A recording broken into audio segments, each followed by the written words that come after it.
Do not adjust your radio dial. You are tuned in to the Mark Order Podcast.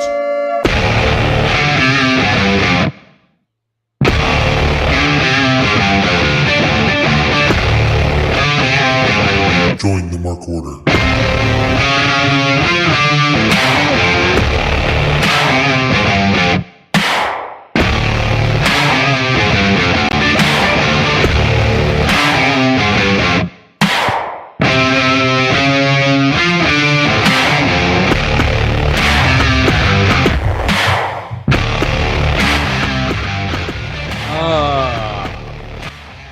Go home. You're drunk. You know what? Feels sexy. It turns out that we do need another hero. Turns out we need another hero. I need a hero. No, we lost the big one today. I know. You and Ryan are on opposite sides of the screen, and it's freaking me out. She said, "What?" You and Ryan are on. Yeah. You guys were on opposite sides of the screen. It was freaking me out. Oh, that's what was freaking you out. You also froze. Tina said we don't need another hero in the Thunderdome, but it turns out we do need another hero. It's true. Anywho, it is Wednesday night. We're going home to Double or Nothing here on the Mark Order Podcast, episode 113, part of the Shining Wizards Network. Hi to everybody who's watching along. Thanks for watching. And hi to everybody who's here on the air. Hello, Ryan. Hello. Hello, Catherine. My name's Kate. It's been debated a lot. But it's on my birth certificate. Ryan, have you ever had her produce a birth certificate? I've asked, and I've never seen it. You've never asked for my birth certificate? I did. I've asked many times. I even asked to see your passport, and you wouldn't show me. A lie. You saw my passport. I'm sick of You the wouldn't lie. show me. You were like, can't show them. That is a lie. You're a lying liar who lies. Ryan's a birther. I'm just Kate. Well, until I see a United States birth certificate, I'm not going to believe No Canadian birth certificate. We won't accept it. it. No. If I was part Canadian, the way I would claim Bret Hart and Kenny Omega, and sometimes Chris Jericho. Sometimes, all the time. There's some political things then. What about Christian? Oh yeah. Edge. Just so Mrs. Money could have the dual citizenship alone. You know, there was a period of time Mrs. Money thought she was French Canadian, and then we traced back her mom, traced back her her side of the family, not French Canadian, just French. Oh really? I was gonna say, did they have turtlenecks and a reasonable blonde sweepover and a Gap jacket?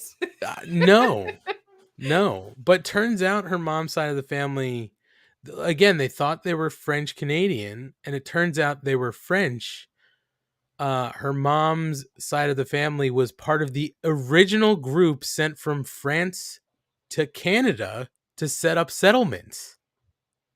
So I think there's also a little bit of royalty there. I'm like, what does that get us? Nothing. You do it. You don't even get a parcel of land. I get nothing. Her mom's side of the family they do have like an official club. Like there is an official club or group. They have their own theme song or something like that. What? They sell some like merchandise. I apparently can't have any of the merch or sing the song because I'm not part of the lineage. I'm pretty sure they made this up just to ostracize you. No, I've seen it all. It's wild. Oh, you've seen that. But not Yeah, a birth so I believe certificate, it. I guess, That's so. right.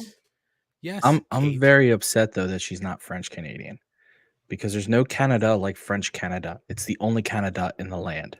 That's true. Mrs. Money said they also have a crest. They have an official Every crest. family has a crest. No. Prove it. I don't have a family crest. I do.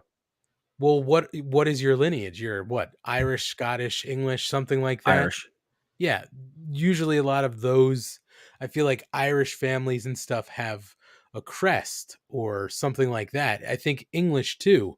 Not my peasant Italian families. Nothing. You guys didn't steal crests from others? No, I just What have a about horn Crest that looks like a toothpaste? sperm. Notorious thieving Italians? You know, don't besmirch my lineage. What about Crest toothpaste? I have plenty of Crest toothpaste. Okay. So although you I do think have some Crest. I use Colgate primarily. I use Pronamel. Honestly, yeah, I'm more of a Colgate gal. I don't know. I don't know who it is. got I'm those assuming it's sensitive perhaps teeth. Matt. AntMoney's crest is a prosciutto leg. Boy, do I wish. I would do damage to a prosciutto leg. Hello, the Shining Wizards. Nice to I have see a you. feeling that's Tony. I don't know.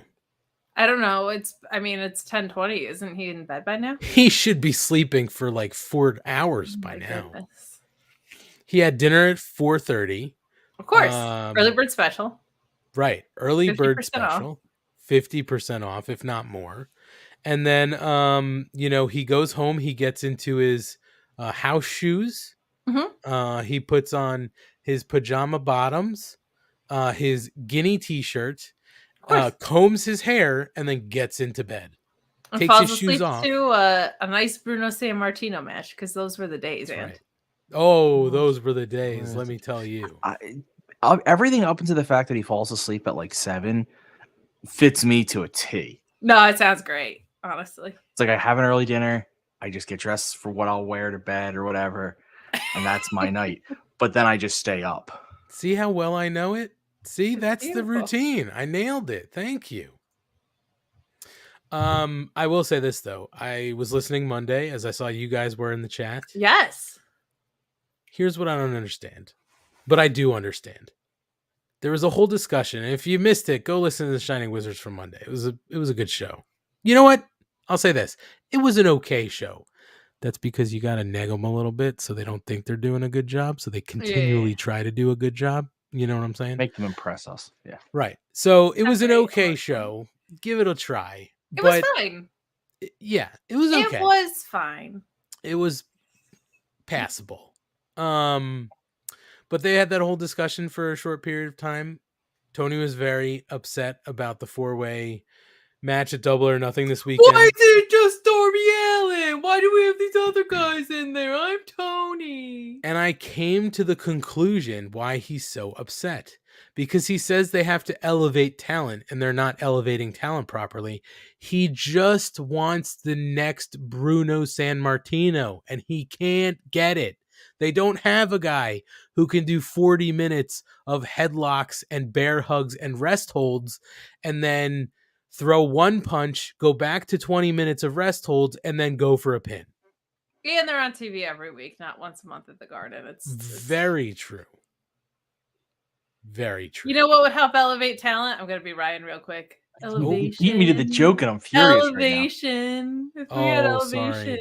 Dark elevation. Elevation. Sorry. Elevate. How's Kate, the grieving going over there, Ryan? what step of the I grieving are will you in? remember you. Sha-na-na-na-na, yeah.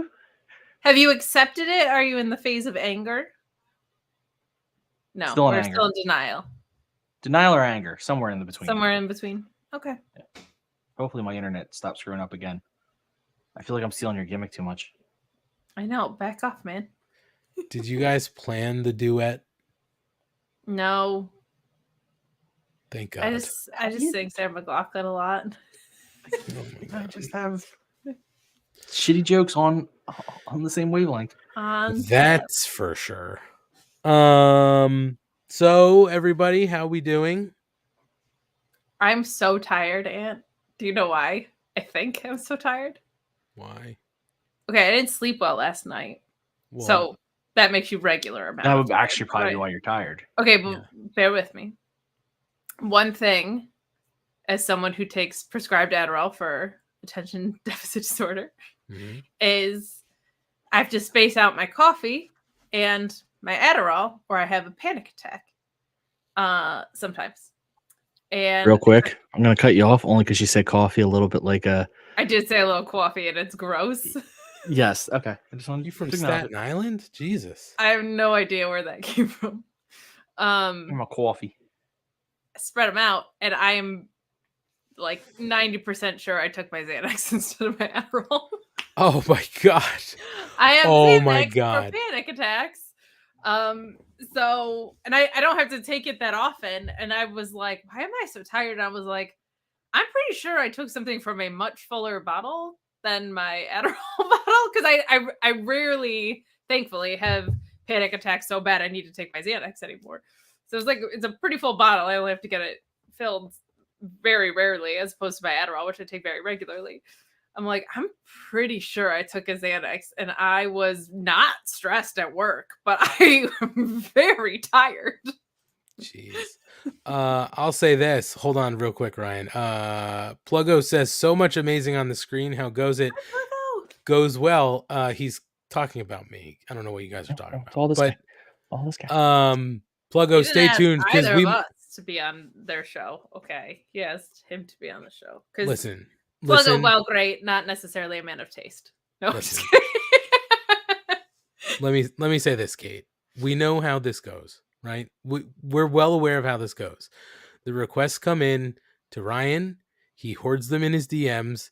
He doesn't ask us. He just says, sure, I'll do it. And then he goes. I think he went a step further. I think they were like, hey, would Ant like to come on the show? And he was like, this is Ant. And then he was he like, shows oh no, up. there was a mix-up. Yeah, I know. I'm in high demand, but nobody ever gets a hold of me. Here's what I love about I should this probably joke. check my own Twitter, but I never do. Yeah. Well, that's one thing. But the other thing I love about You're this so joke flooded. is that It's exhausting, you know? It's a lot. You could easily be insulting me for something else, and you've gone the lying route. Because the true route is that I just have no life, so I watch everyone else's stuff, so they get to know There's me. just so many things that we could be insulting you for that, like, sometimes The lying. you gotta route. switch it up. You know what I mean? You guys you had to lie, or you could just be like, Ryan has no life, and he just watches people's stuff, It's a lie. which is what happened. No, that's not a lie. I have no life. I just want everybody to know, True. if you've been requesting members of the Mark Order podcast, part of the Shining Wizards, Kate, have you seen any of those requests? Not a one. I haven't. On Twitter than we do. But if anybody's sending them to us, I'm sorry. The Matt Kuhn request didn't come to our DMs. Yeah, but that was because it was about me, not Kate of the Mark Order podcast. Hey, why'd you change my name to Big Old Jerk? Because you were being a big old jerk. can't you change your own name? No, She because I'm can. not logged in. Oh wait, I You can't can change your name. You can change your name. You just can't change mine. other Yeah. people's names, but you can, so it feels fruitless. You were being a big old jerk. Anyway, Pluggo, you didn't start a beef. Ant's starting a beef. He's got that shock jock radio mentality. it's not true. What I'm saying is true.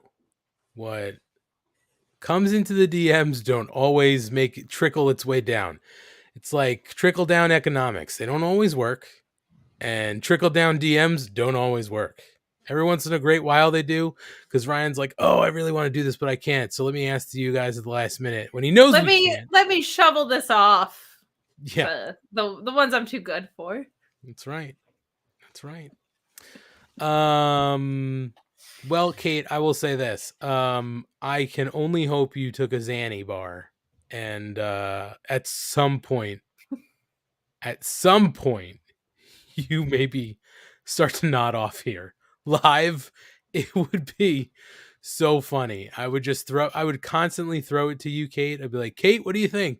And you just no What? response. And I'd be like, exactly right. I was like, Kyle Fletcher's great. You're like, we're talking about the end of the show. I was going to say I'm tired because I did baking soda instead of my other white powdery stuff that usually gets me wired.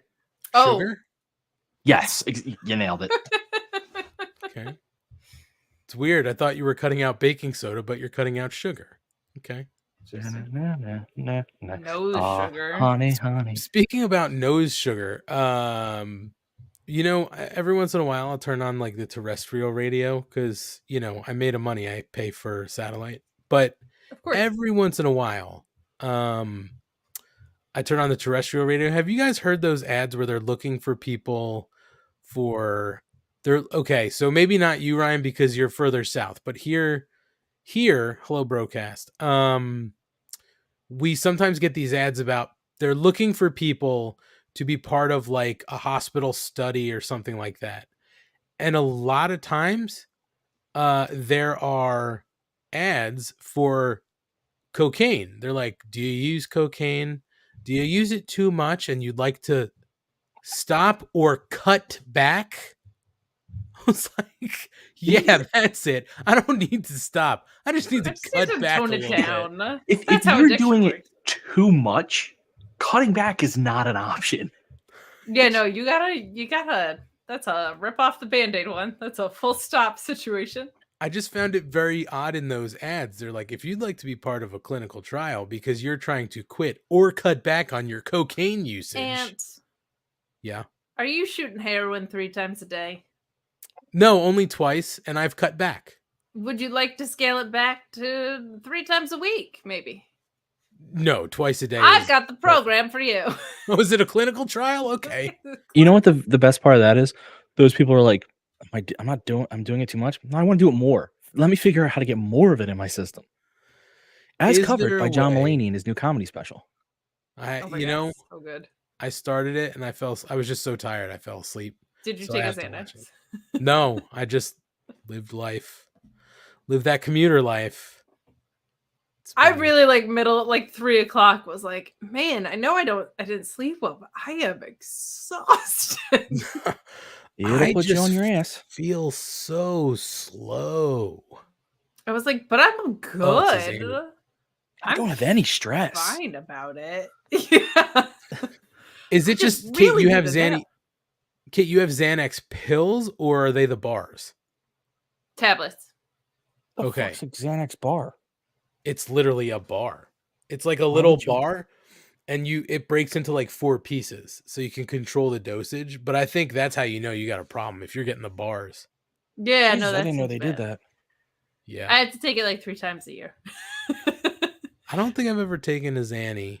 I might have back in my old days. I went through this mental process of I'm like, I don't understand how people take this as a party drug. And I was like, well, I guess you'd be surprised. I only take it when I need it. So I wouldn't understand like what the sensation of it is in a recreational way. But I'm like, it exhausts me. Just loosens you you're up. Also probably not taking the same dose either, though. You're probably taking a weaker dose meant to just, help you.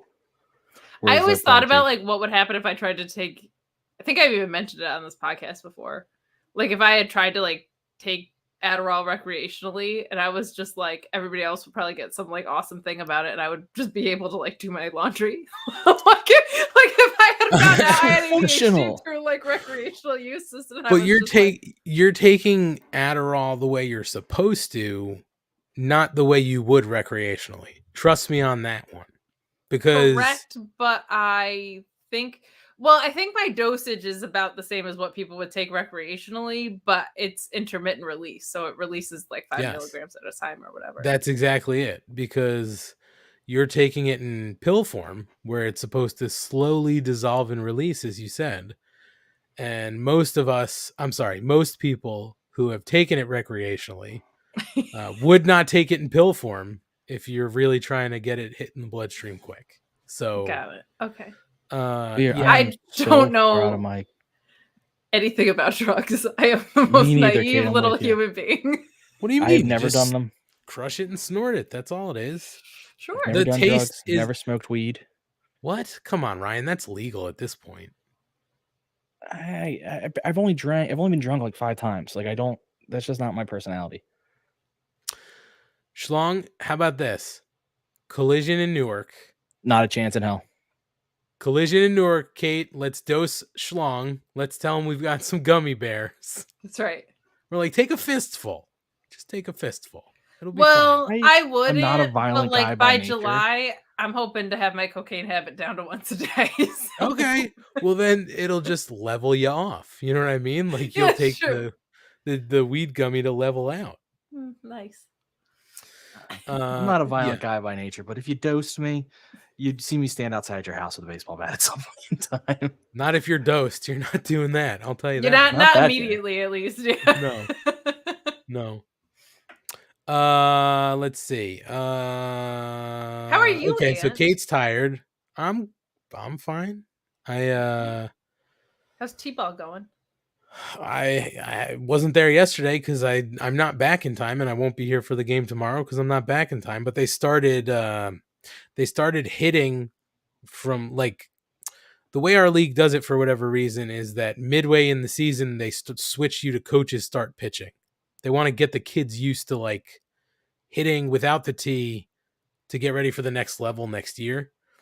So apparently they started that yesterday, and from what I heard, the eyes in the sky, the beat reporter for Over the Edge Excavating, Mrs. Money, told me that the team hit well yesterday with coach pitch. Okay. So, Even though the coach kept brushing him off the plate, it was really weird. listen, you got to teach them to stay back It's true. or lean in. Take one. Lean in, Dorn. So yeah, that's going fine. I got Olay bullshit. I love this shit. Yeah, I'm trying to think of what else. Oh, I mentioned it in passing here, but we got our Newark Collision tickets. We'll be talking Collision a little bit later about the announcement tonight, but we have our tickets. So maybe all of the Mark Order podcast will be in Newark. We don't know. The Holy Triumvirate will. Well, Mm. it's still TBD. One of us, Kate, We just isn't offered to sure get if you they're fun. going to leave the house. We just There's- offered to dose you, and for free, of no For charge. free. Gratis. We can discuss off air. There are extenuating circumstances. The dosing? I'll up the dosage. That would be me if Ryan's like, it's not enough. Yeah. 10 milligrams? Not enough. Check it I out. do that with my breakfast. Is it the lack of strip clubs? We can go to a strip club. can go I to can a tell you strip for sure. The Still strip club never that been I to one thought of those either. Oh, the strip club I thought was closed is not closed. Ryan, that was a place where it's like Cheers. Everybody knows your name. We can go Support after local Collision. businesses. And I moms. want everyone to know my name. Why? You don't want them to know Pietro? We're just going to make up a name for you, Schlong. We'll call you Mark, Pietro. this is Eddie. Or I'm sorry. Yeah, this is Eddie Guerrero. I'm sorry, did you say Mark? Oh, Mark Quill. well, why don't you say Mark Quill's asking, what's the figure said it besides CM Punk on Kate's Two Eddies desk? and a punk. And I have my big gold belt book that Ant got me.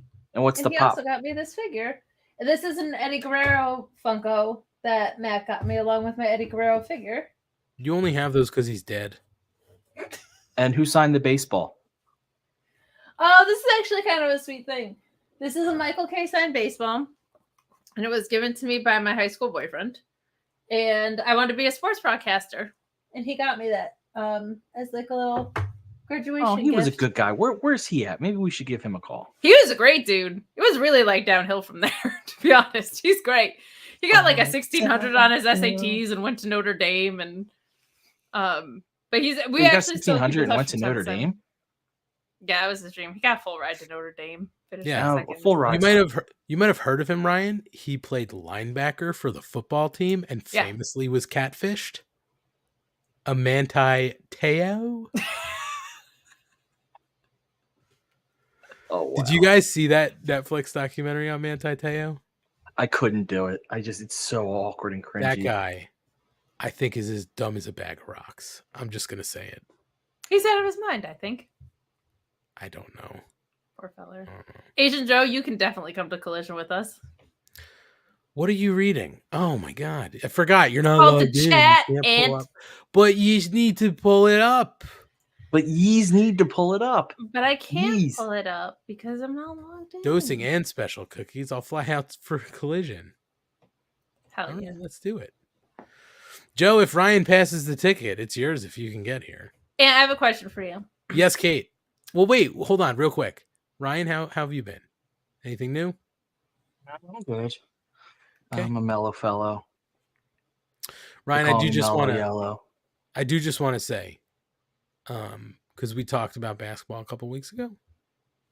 I don't know how you get voted an MVP and you're not even in the Eastern Finals or the championship. I'm just saying. I'm just saying. Because you Well, can't you do it see- alone, Ant. Yeah, you see, Anthony. Basketball's a team sport. Mm-hmm. MVP is an individual award. Okay. I voted out That's before how. the season ends, right? It should have been Djokovic again. It's Why? apparent. Why should It's it have been him? He apparent. wasn't the 2 years he wanted. He didn't make it anywhere, Well, he did this year. That's for and sure. he didn't win. So it doesn't matter. I think Joel Embiid should have won it last year, and Djokovic should have won it this year. And that I'll is accept that. based on the two things I read about basketball every year. From my understanding, my thing that I made up is actually pretty accurate. So No, it actually is. He was is, definitely the MVP last year, I knew a thing. and less so this year. But it feels like they knew they fucked up last year, so they gave it to him this year. Right? It was like a compensatory situation. But he did lead the league in scoring this year, so there still is that. Yeah, I have a agree. really important question for you. Yeah, let's do it. We went to the 2300 arena, We did go to the 2300 arena. formerly some indie promotion that once also housed the most important promotion of all time, WWECW. That's right. On Home occasion. of just legendary Christian, fucking roster wrestlers. Christian, Matt Cardona. Matt Cardona. There's graffiti about those two guys, from what I understand, in the men's bathroom. There's also a sticker in the men's bathroom. For the Mark Order podcast? That is right. One of these buddies. Oh my gosh, I hope you tell us where we can get those later. But I will. there's a gentleman. Wait, hold on. Schlong, what are you What are you finger tapping? It's like I'm tickling his chin. Oh. my gosh. Sabu? I wanted to see if either of you two would notice. I mean, I thought he was telling us to hold on. No, I know, I sorry. thought you were finger wagging because you had a sourpuss look on your face. No, Gentlemen's I was tickling Club. his chin. Yes. So there's a gentleman's club on the way there. There's it's not also melon shakers, but yes. well, Cheerleaders? that's what I was gonna ask. There's also a gentleman's club in Newark. Mhm. There's like two gentlemen's clubs within like a 3-mile radius of 2300. I mean, I go to these shows with gentlemen, and we have not been to any of these clubs. But what are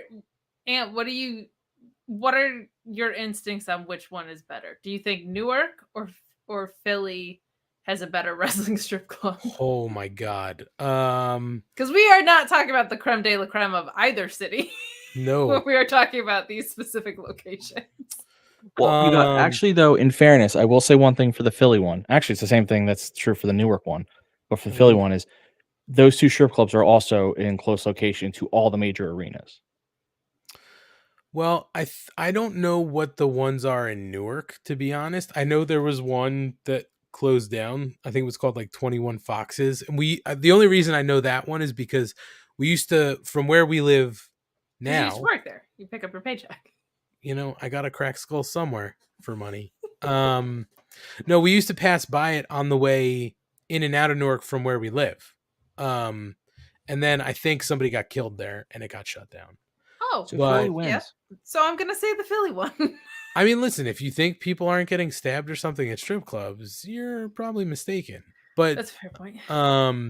no, that wouldn't be where I took Ryan anyway. We wouldn't go in Newark. We would leave Newark and we'd go to another location closer to the Meadowlands. Okay. Fair enough. Have I told you the strip club story from the Poconos? You said you've never been to a strip club, so It's what kind not of me. story- I didn't. I was there, but I didn't go in. Please tell me that guy was there. What guy? That guy. That guy. No, that guy was not there. It was for my cousin. Oh. So went to the Poconos for The Poconos. Poconos for bachelor what? party. Poconos. Poconos. So they all decided they wanted to go to a strip club. Not all of like. Do You know, you if there was remember the 25 strip club? Was it the Grandview? It couldn't have been the I don't. Grandview. It was in the middle of fucking nowhere. That's how. Well, it's the fucking Poconos. I mean, That's in the Poconos middle of nowhere. strippers. Yeah, well, this is the Can't story. be So good. of like the 25 guys there, I want to say 20 of them decided to go, and five of us were like, no, absolutely, I'm not like, we're not going to the Poconos strip club. We just know. So I dropped them off because I don't drink. So I dropped a bunch of them off. I am maybe a half mile down the road, and I get a phone call from at least another 7 guys going, pick us up right this second. Yeah, it's the Poconos, man. They're like, Are these some any of them are people that built I've like met? you. No, you've not met any of these people. I will say this. I wouldn't go to a Pocono strip club. Unless it was like a, you know, like I would like you at a bachelor party. If people wanted to go, I'd be like, sure, I'll go. It's a party. Like I'm not, you know, I'll be game. But and this is true. I didn't go when I was in college. There was a place within proximity people could drive to. And the reason that all the people went was because they did amateur nights. And amateur nights are when all the girls from the colleges would go and they'd get up on stage. And I did, like I said, I swear I didn't go. It was a place, as I mentioned, called the Grand View. And I might have told this story, never on the air. And I'm not going to, I don't even remember the names. Names. From what I understand happened one night, somebody who I knew, a young lady who I knew from something, a class or whatever, like we weren't friends, but I knew who she was, apparently went and decided to partake and made it all the way to the end. Like, you know, they weed girls out, and then eventually you get down to the 2, and whoever wins, I guess, gets a cash prize or whatever, right? So they whittled it all the way down. She made the final 2. And really, I guess what it was explained to me was the only way you win is if you take it all off. You go the full Monty. And so apparently this young lady who I knew of did not win. The reason was because she had an ankle bracelet on. Not an ankle bracelet that you'd pick out at your local jewelry store. But one like that the is police given to you that you can't remove for a period of, I don't know, 3 to 6. My goodness. They were like, you know, what can you do? And she's like, I can't do anything. It's can't come off. They were like, sorry, you lose. My God. Oh my She's God. the one who should have won because she seems like a good time. Also, She's probably committed. shouldn't be up on a stage at a strip club partaking in probably amateur should be night at with an ankle home. bracelet on. Yeah, sounds like the old should be in the home situation. Yeah. I went to the same gentleman's club twice. Where was dude it? Friends. Is it Dahlia's Den? Delilah's Den in Delilah's Philly? Den? Not in Philly. There is one Like in Philly. Woodbridge-ish? Okay, I know where you're talking about. Yep. Okay. It's off of off the bridge, right? I think so, yeah. I was There's in a college. couple I didn't back know there. New Jersey at all. There's a couple I got back there. taken there because I was told I was going to a birthday party. My guy friends did not tell me where said birthday party was.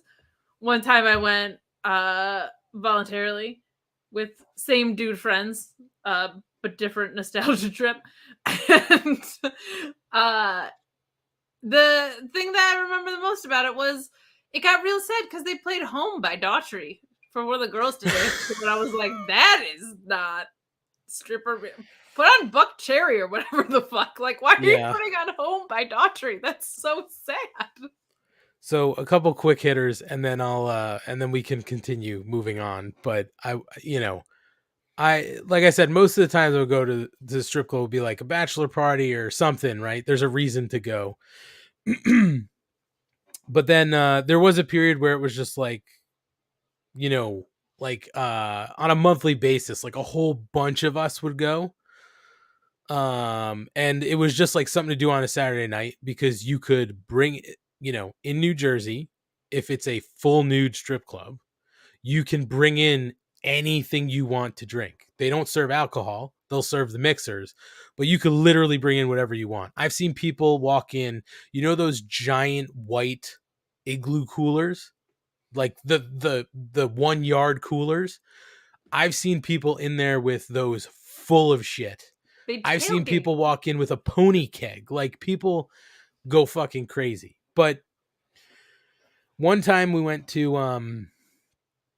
Baltimore, and I went for a bachelor party, and that was what they decided to do. And in Baltimore, there was this area known as the Block, and it's all neon, all strip clubs and more. But it's like notorious for like drug Seems- arrests, violence, prostitution, all that stuff. Seems bad.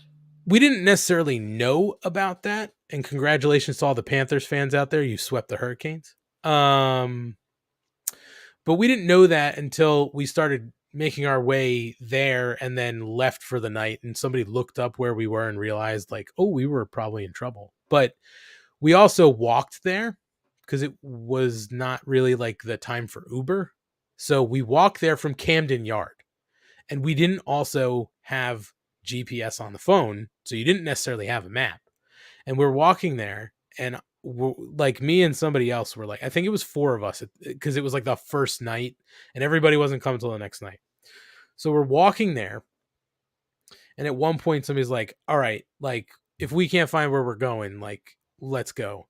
And one of the guys goes, I think it's that way. And they point down a street. And I shit you not, it was like something out of like The Simpsons or Family Guy, where you look down the street, it's dark, steam coming out of fucking sewer grates. Like, you see a cat run across the street, glass bottle break. You know, it was just like anything you would not want to do. I was just like, I am not walking that way. You guys can certainly go that way. I will go this direction for one more block, and if we don't hit it, I'm out. And we didn't go down that street, but we walked forward, and it was there. And it was fucking weird, man. It was, I think, really like one of the first times I was out of New Jersey, sort of strip go-go club area. So a lot of it was, you want to buy a drink for the lady? And I was like, I was broke at the time. So I was like, no, I don't want to buy a drink. And like, guy left you. And the guy in the suit comes back. Would you like to buy the lady a drink? And I'm like, I'm good. And they're like, well, the full menu's up there. And you kind of look, and everything's like, buy a lady a drink, $45. Buy a bottle, $75. And I'm just like, I turn to the people, I'm like, we have to get the fuck out of here, because I'm not doing any of this, and they're gonna kick our ass if we're not spending money. So we leave, and then you continue down the block, and it was like places like where you go downstairs below a building, and it was sad. And like, one of the people I was with was like saying, yeah, we're from New York and blah blah blah, talking about this shit, whatever. And so we continue down the street, and we're passing like a pizzeria. And I shit you not, a guy comes out, like running out the fucking pizzeria. And me and the guy next to me like jump back and like put our hands up. Like, I thought this guy was going to mug us. And it's like, yo, let me tell you something. And I was just like waiting for it. And he's like, I got 18 girls, drink specials, blah, blah, blah. Like, the guy came out to pitch us. He was in the middle of ordering his pizza and ran out to sell us on going to his whatever. I was just like, get the fuck out of here. Hard pass. We go into another place, and that, Kate, is maybe where I had my saddest experience in a gentleman's club, strip club, go-go, whatever. I had never been in the type of establishment where the ladies would go up to the jukebox themselves, put in their own money, and pick their own songs to dance to. And then they didn't even have a DJ? No. It was like self-service? Yeah, it was fucking sad. It was That's rough. Really sad. I was like, we've got to get out of here. Yeah, no, that's and super quick. The next day, other people arrived. We were at a better place, not on the block. And then somebody comes by and says, we're taking these guys over there. And we didn't want to leave where we were at, but we did go. We went back into the one place where somebody was telling the young ladies where we were from and talking about New York. And the girl sees us walk in, and she turns around to the other strippers and goes, hey, these are the guys I was telling you about from New York City. And I was like, we have to get the fuck out of here. Like, no good. And then somebody else that night who was with us was super drunk. We were waiting for a cab, every place was letting out for the night. And like me and one other guy who weren't drinking kind of looked at everybody and were like, we've got to go because it's going to be fucking sketchball here in like 2 seconds. So we're waiting for cabs and we can't get any cabs. One comes up and we put like one other guy who's not super wasted in with everybody who's super wasted. And we're like, take them back to the hotel. And I'm there with one other guy and who's pretty sober. And then like 2 other guys who are just hammered, and we're waiting for a cab. And one of the hammered guys is sort of just standing there, arms crossed, like 1,000-yard stare. But he's like staring at this girl who's standing out there. And she's in front of him, so like she doesn't see it. But some guy rolls up next to him. He's like, hey. And he goes, what's up? And the guy's like, she's pretty, huh? And he's like, yeah. The guy goes to him, you want to take her home tonight? And I was like, gotta go. Nope. We're walking. I was like, Run. we did. We walked back. I was like, I'm not staying. Jesus. That was sketchy. That was super sketchy. Also, Kate, to your point about like dancing to odd music, the place we would go in New Jersey by the Meadowlands, I always thought it was weird. They would sometimes, like, some of the girls would dance to like Slipknot, and I'm like, this is really fucking weird. Like, it just doesn't seem to Yeah, be they would like... have like weird metal songs. And then I Yeah. kept thinking about like the metal I was like, I would like them to challenge themselves with Meshuggah or something. Like, give me some Yeah. like extremely polyrhythmic Lamb of God. If you're gonna go metal, and Like, be I was always something fine new. with, like you said, fucking Finger Oh. 11 or Sure, what? Like whoever. Take Me Out or whatever. Like all the sure. Buck Crazy Cherry. Bitch. Yeah, Buck Cherry. That's the one I couldn't Yeah. think of. Or even Oh, like... My Daughtry was just sad. That's a weird one. I'll tell you what, though, if there is ever a rock band meant for a strip club, it's fucking Nickelback. I've seen quite a few. Sure. It's just a Nickelback, and I'm like, this fucking works. Yeah. Oh, God. Marky Mark does say, I have not lived. I have absolutely no strip club stories. I wish I didn't, Mark, but some of them are super funny. Asian Joe's right above that is phenomenal. Oh, yeah, I didn't see this. Worst experience was during a bachelor party, and a dancer didn't judge her space enough, and I took a Pele kick to the side of the head with her stripper heel. Oof. Yeah. Ouch. That's no good, Asian Joe. How'd you get a concussion at the strip club? Well, I was sitting next to the Took a stage, and Pele the girl kick. didn't know where I was. yeah, it was I looked left, she kicked right. that's it. Well, guys, should we talk some wrestling? Sure, we got a lot because we got predictions. We do, and I mean, Wrestling. we're not picking for anything, but we're definitely going to run down the card for Double or Nothing after the break. We're We're going to talk picking about for kicks. that. We're picking for kicking. Kicks to the side of the head with a stripper. A heel. stripper heel. Ooh. And we know you got stripper heels in the closet. Believe it or not, I don't. No. I don't. You used to, but with the weight loss, now they don't fit. I got it. No, my feet shrunk. So we're going to talk about the go home show tonight, obviously. But first, we should probably, even though we're not like a New Japan heavy show, we should probably just talk about the New Japan Resurgence real quick. We should, because it featured a lot of AEW talent. So I'm very much on a New Japan high in general right now. Well, we're going to run through the card. And truth be told, I did not see this show. It was real But good. that's what I hear from everybody I've heard who watched the show. They said you should take the time to go watch it, especially the ladies' matches. Especially when you have Matt's login. Yeah, I'll have to get that again.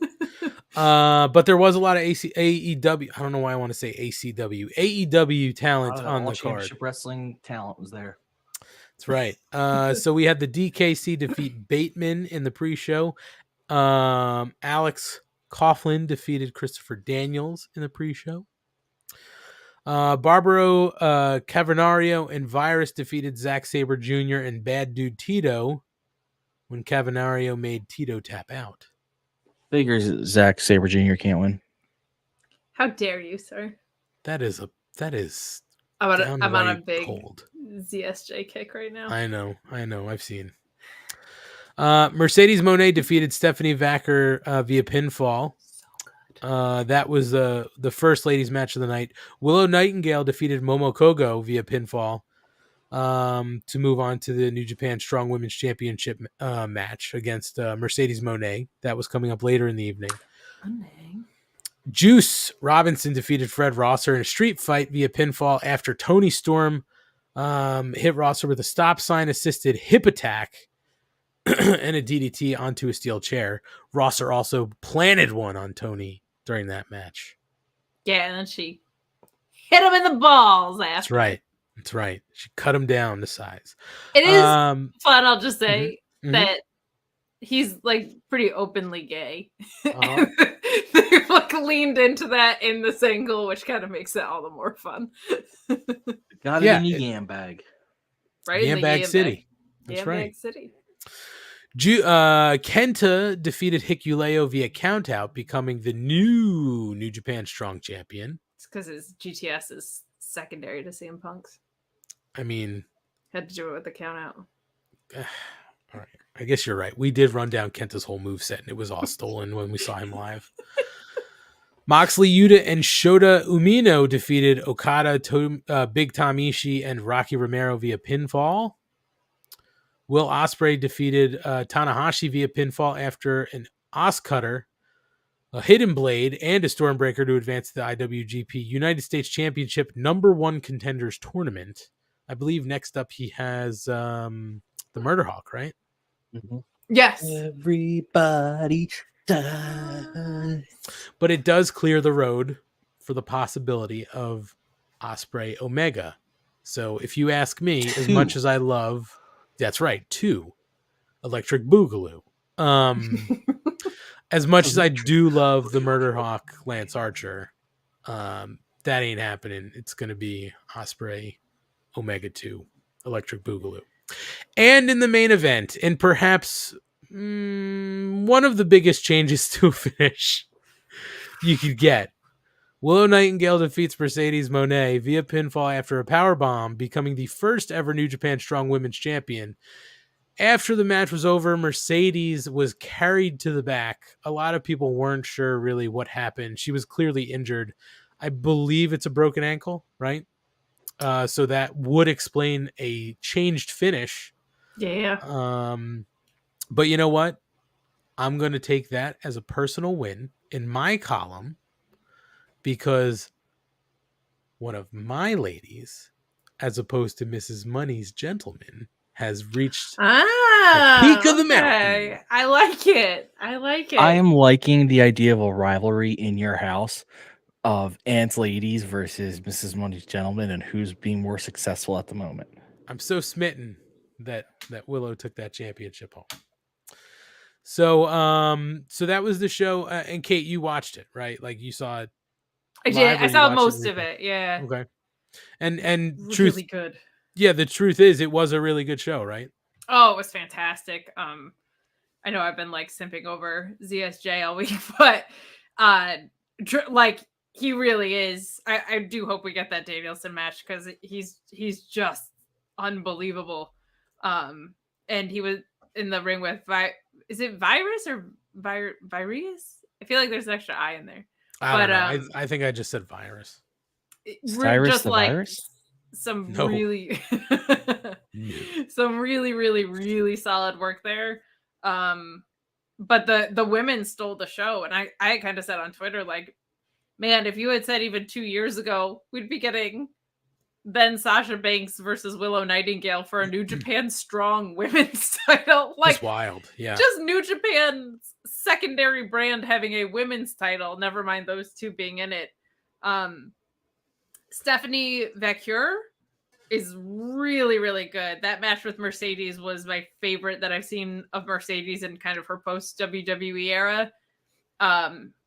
And Momo versus Willow was great too, but I just didn't know that much about Stephanie Vacure. I'd seen clips and stuff online, and I think I saw one other match. I forget who, but she was really impressive. And I think debuting with Mercedes is kind of cheating, or like not. If the first match I see with you is with Mercedes, that's a little bit cheating too. But she stood out a lot. Like she gained a lot with that loss in the tournament. Mhm. And man, it's such a shame because Willow and Mercedes was shaping up to be a match that was like a sight to see. Like a Yeah. women's match that we would be talking about for a long time, I think. Like, I feel like I have very few complaints about Willow, and none of them are actually Willow. But sometimes I think we get in the trap of like, oh my god, Willow's so fun. Oh my god, Ian's rapping her theme. Oh my god, now it's no more Mrs. Nice Willow. And then straps down, finish. Oh my god, everyone loves Willow. Like sometimes her matches get agented very similarly, usually because there's not a ton of time. This match was just different. Like with Mercedes' character and how confident and cocky she is when she comes out, and Willow just in the beginning, like superplexing in the corner. And I mean, Mercedes was bumping her ass off for Willow. And Mhm. even the spot that she broke her ankle on, you see her come down. It was supposed to be a sunset. You see her falling to what would eventually be her broken ankle. And she even managed to hit Willow's head on the post. So it looked like it was almost intentional. Like Right. she saved the spot. And then just kudos to her for getting back in the ring. And hysterically, like Willow hit her with the power bomb, which was supposed to be the audible that they called, but New Japan refs won't call anything that isn't Right. like, It's not so supposed they to didn't happen. call Yeah. the audible, and they were like, oh my god, we have to do another spot. So they did. I can't imagine having a broken ankle and then getting back up to take more bumps from Willow, even more than she was. But it just felt like the most holy shit, Willow has arrived moment since she's probably been on television. Like it really, oh god, it was heading somewhere so special. Like the pounce that Willow did, Mercedes got herself like she heaved herself across the ring with it and then caught herself up in the ropes. Like just so good. I feel like Mercedes is so good at execution, but what she does cerebrally to make her opponents look good is just an incredible in-ring strength of hers. And how she, as a smaller competitor, can work with women who are bigger than her. Like the kind of the complaints that we have about Riho, she's Yep. the opposite. Like she's so good, and it's such a shame because that match was getting to be something really, really special. But two professionals, and then Willow gave a great promo after. Like considering she wasn't supposed to win, that could catch a lot of people off guard. But she called Mercedes one of the most, I think, the most prolific female talent of the generation, and you would have thought it was a planned ending, but it's a shame it got cut short. But a really, really, no pun intended, strong night for New Japan. Just awesome to see them cooking after what the pandemic kind of did to level their product a little bit. That pun was 100% intended. Don't pretend. It's true. I'm not a coward. I intend my puns. No. Well, from all that I've read, it seems like a great show. I do want to see it. I'll have to get the login and find the time to watch it. Plus, Eddie Kingston showed up, partner. Yeah. I guess this hernia is okay, but Matt's is not, I guess. Well, there was an episode of Rampage this week. I don't know when it was on. I don't know the day it was on. 5:30 Friday. Well, there you go. We'll run through the results because that's what we do. Blackpool Combat Club defeated the Best Amigos in a trios match. Kyle Fletcher cut a promo on Orange Cassidy setting up his championship match tonight, so we'll talk about that momentarily. Jade defeated Danny B, and then there was another challenge immediately, and Jade Cargill defeated Genesis. Genesis is what's her face? Genocide. Genocide. Yeah, Sorry. Jericho got her name wrong. No, Jericho got her name wrong. No, I know. But then I even did it. I'm looking at Wait, it. what? This genocide. I said Genesis. Well, Aggregates picked it up wrong too. That's what was funny. Like people that were writing God. about the show put it in wrong. Jade defeated Genocide. And then they wanted another person to get her to 60-0, but Taya Valkyrie came out. And we're going to get our match at Double or Nothing. So we'll talk about that. Daddy Ass and the Acclaim defeated the Varsity Athletes. No shock there. My person wins a championship. Somebody else's is a loser on Friday night. There was a Going down in the QTV. rankings, baby. That's right. There's a QTV segment where the real story for Hobbs begins on June 17th. Interview with Brother Zay and the Hardys.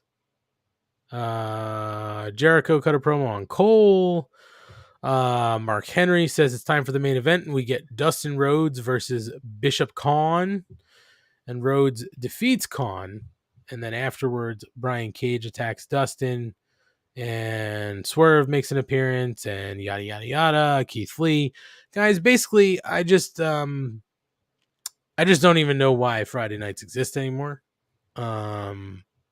I know, like, we've talked about it, like, you know, they've clearly got it, so it's like they're gonna put it out on TV and all that kind of stuff, but like, maybe things will become a little different when Collision starts, but right now it's hot trash. No, it's gonna be a C show at that point. Yeah, I don't think it's hot trash. I just think you just got to appreciate what it is. It's Sunday Night Heat. It's Saturday morning main event that they used to have. It's all that. It's a third show that's meant to just have some stuff on it that just, if you want to watch it, it's there. And for TNT, it's a show they can shift around to get a couple 100,000 live viewers for some extra ad revenue. But realistically, it's never like, almost as soon as it was created, it lost the hype of being a legitimate second show. Well, see, the problem for me, the reason I think it's garbage is because they keep fucking moving it. They have to because of the sports right now. I understand. I understand, but like, you can't do 5:30 one night and then move it to 6:30 Saturday the next week. Like, you got to find a way to be consistent in some way. I agree with that, except for, and if we were back in 1997, 96, 97, we'll go WCW, and we were Nitro fans, and that was on, and this was Saturday night, WCW Saturday night. They shifted, most of the time was 6:05, but that got shifted a lot. No one ever cared because you knew what that show was. The problem here is, for a while, this show was, when it was first introduced, the show was supposed to be like a second show, a third great hour of wrestling, and pretty quickly it fell into the Saturday night stuff, which is fine. You just have to kind of be like, that's what this show is. But I also have a problem because they have essentially more than two networks that you can move it to keep it on at the same time, to at least be consistent with that. But they want to keep it on TNT. I get it. It just makes it so difficult to try to even figure it out in periods like this. Like, they have the basketball, fine. They also have the hockey. Okay. You know, like, March Madness is always a problem. It's just too hard to continue. I mean, and again, we've got DVR and everything like that now. So at least you don't have to necessarily worry unless you run into a situation like they've had with the NCAA, where games go into overtime. It's scheduled to start at, midnight, and it doesn't go on till 12:30, and your DVR misses half the show. But like, it's just, it's well, the my fact thing that, is it was inconsequential before that is the bigger issue to me. Like, before they started moving it around, it was starting to feel really unimportant. Right. Well, yeah. I mean, like, that's kind of the bummer to me, is this is the show that Punk debuted on. This is the show that Danielson and Moxley got set up on. This used to be like a show that had consequences, and I probably root for it a little bit harder because I'm someone that starts a review at 11:10 at night instead of 10:10 at night because of this show. Mhm. So I would like for it to mean something, so I can say something other than good in ring, but not a lot going on story wise. Well, that's going to stop for you, though. That'll stop once Collision starts. But my point being that, like, I think what happened was they realized there's just a cap on how many people are going to tune in at 10 o'clock at night on a Friday, regardless of, I mean, with the exception of a Punk debut. It just didn't seem to matter if they put consequential programming on there or not. The ratings were going to be what they were. So they were like, well, we're not going to load it up that way then. But it is a bummer because they had Keith Lee return there. They had Taya Valkyrie build out her whole angle on 5:30 p.m. Eastern Rampages or whatever. And nobody's seeing it. So it's kind of damned if you do, damned if you don't. If you want ratings to go up, you have to put things that are consequential on it. If you do that, then nobody's watching the consequential programming. So it's a bit of a catch-22. I think once Collision happens, this will move kind of more officially into that Sunday Night Heat thing. But if they're admitting that too, they might take it out of that 10 o'clock slot and just say, throw it on Sundays for an hour or whatever. Yeah. Like they might be less beholden to being like, we're going to capitalize on SmackDown's viewers if they're kind of just like, this is a C show. It's going to be an hour of good wrestling matches and not much more. They might feel more flexible because they're not trying to grab anything from any other program or worry about who they're going head to head with. I mean, I'd almost rather them after Saturday night start. I'd almost rather them just do something like it's just going to be a night of matches. You know what I mean? Like we're just going to put people on TV. Maybe there's not too much story involved. See, if they were still utilizing a ranking system, they could even make it something like this is just battling for ranking's sake. You know what I mean? Like to do something like that. But it's just, you know what would be cool? Would be cool is if instead of on TV, it was on YouTube and it was used mostly to highlight independent talent on like, Mondays and Tuesdays. Almost like the dark matches that they would have at a live show. 100% what I'm getting at. 100%. Ryan seems to like this idea. Guys, I love this idea. That would fail so big. No, I think it would get several 100,000 viewers per show per week. Only fucking nerds are gonna watch that on a weekly basis. That's okay. Yeah. We want to. You think anybody's gonna be tweeting about that? Brilliant. All right, fine. You know what? It was a brilliant idea that I just completely thought of right now out of the blue, from my original brain. It'll never happen. It'll never work. No. Never. Ryan with the cell over there. Yeah. So, Rampage was what it was. You know, a lot of it's just honestly setting up for tonight, and we're going to talk about that coming up here momentarily.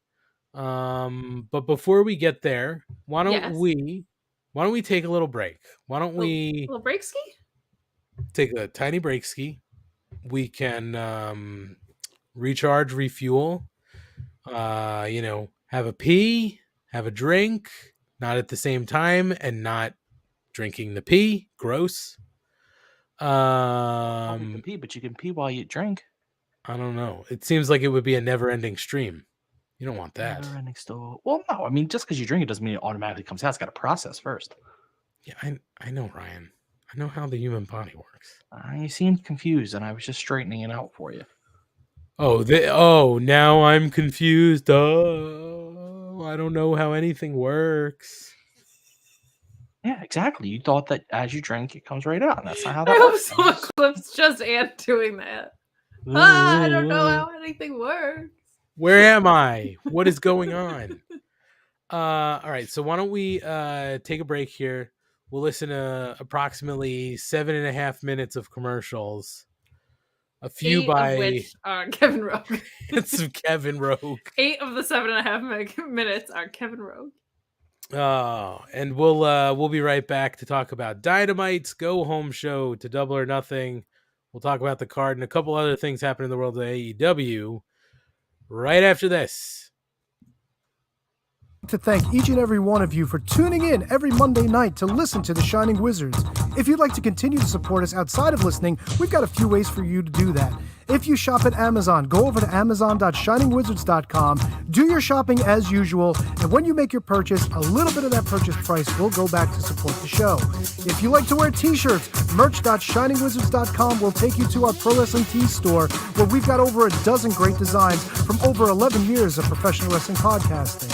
You can become a Patreon supporter at patreon.com/wizardspodcast, where each and every week we call out your name as one of our show producers, and the more you support us, the more things that you're entitled to receive, and believe me, they are fantastic.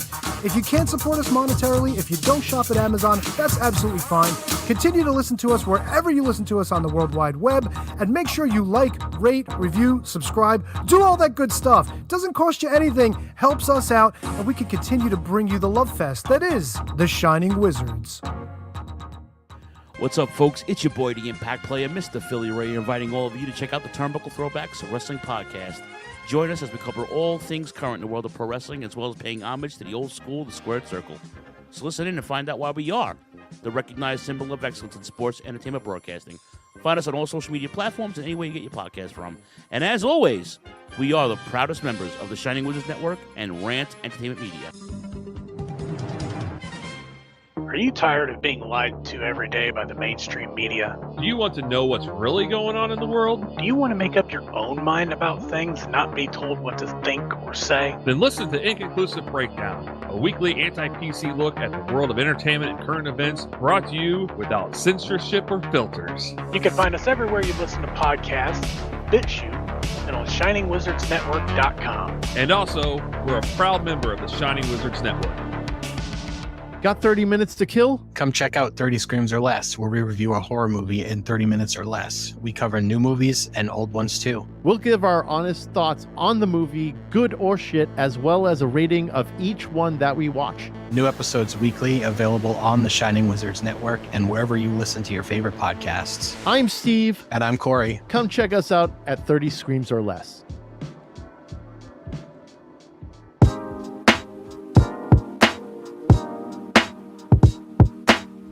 G'day guys, my name is Thomas, one half of the Broadcast Podcast. With our podcast, we go back and watch wrestling events from WWE, WWF, WCW, ECW, AEW, and many other wrestling promotions. You can check us out on Twitter at The Broadcast, that's TheBrokast, and you can also download all episodes on Apple Podcast, Castbox, Castro, and many other podcast apps.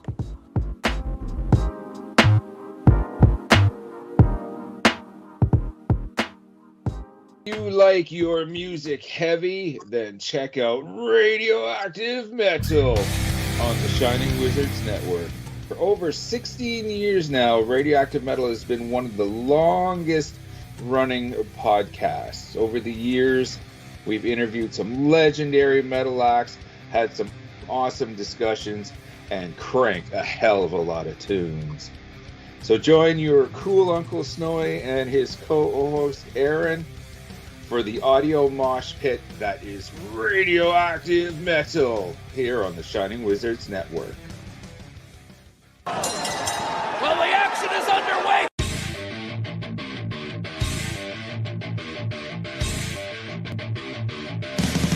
What's up, everyone? When on the Shining Wizards Network, be sure to check out Wrestling Night in Canada. If we're not recording another kick-ass podcast, Or playing in punk bands.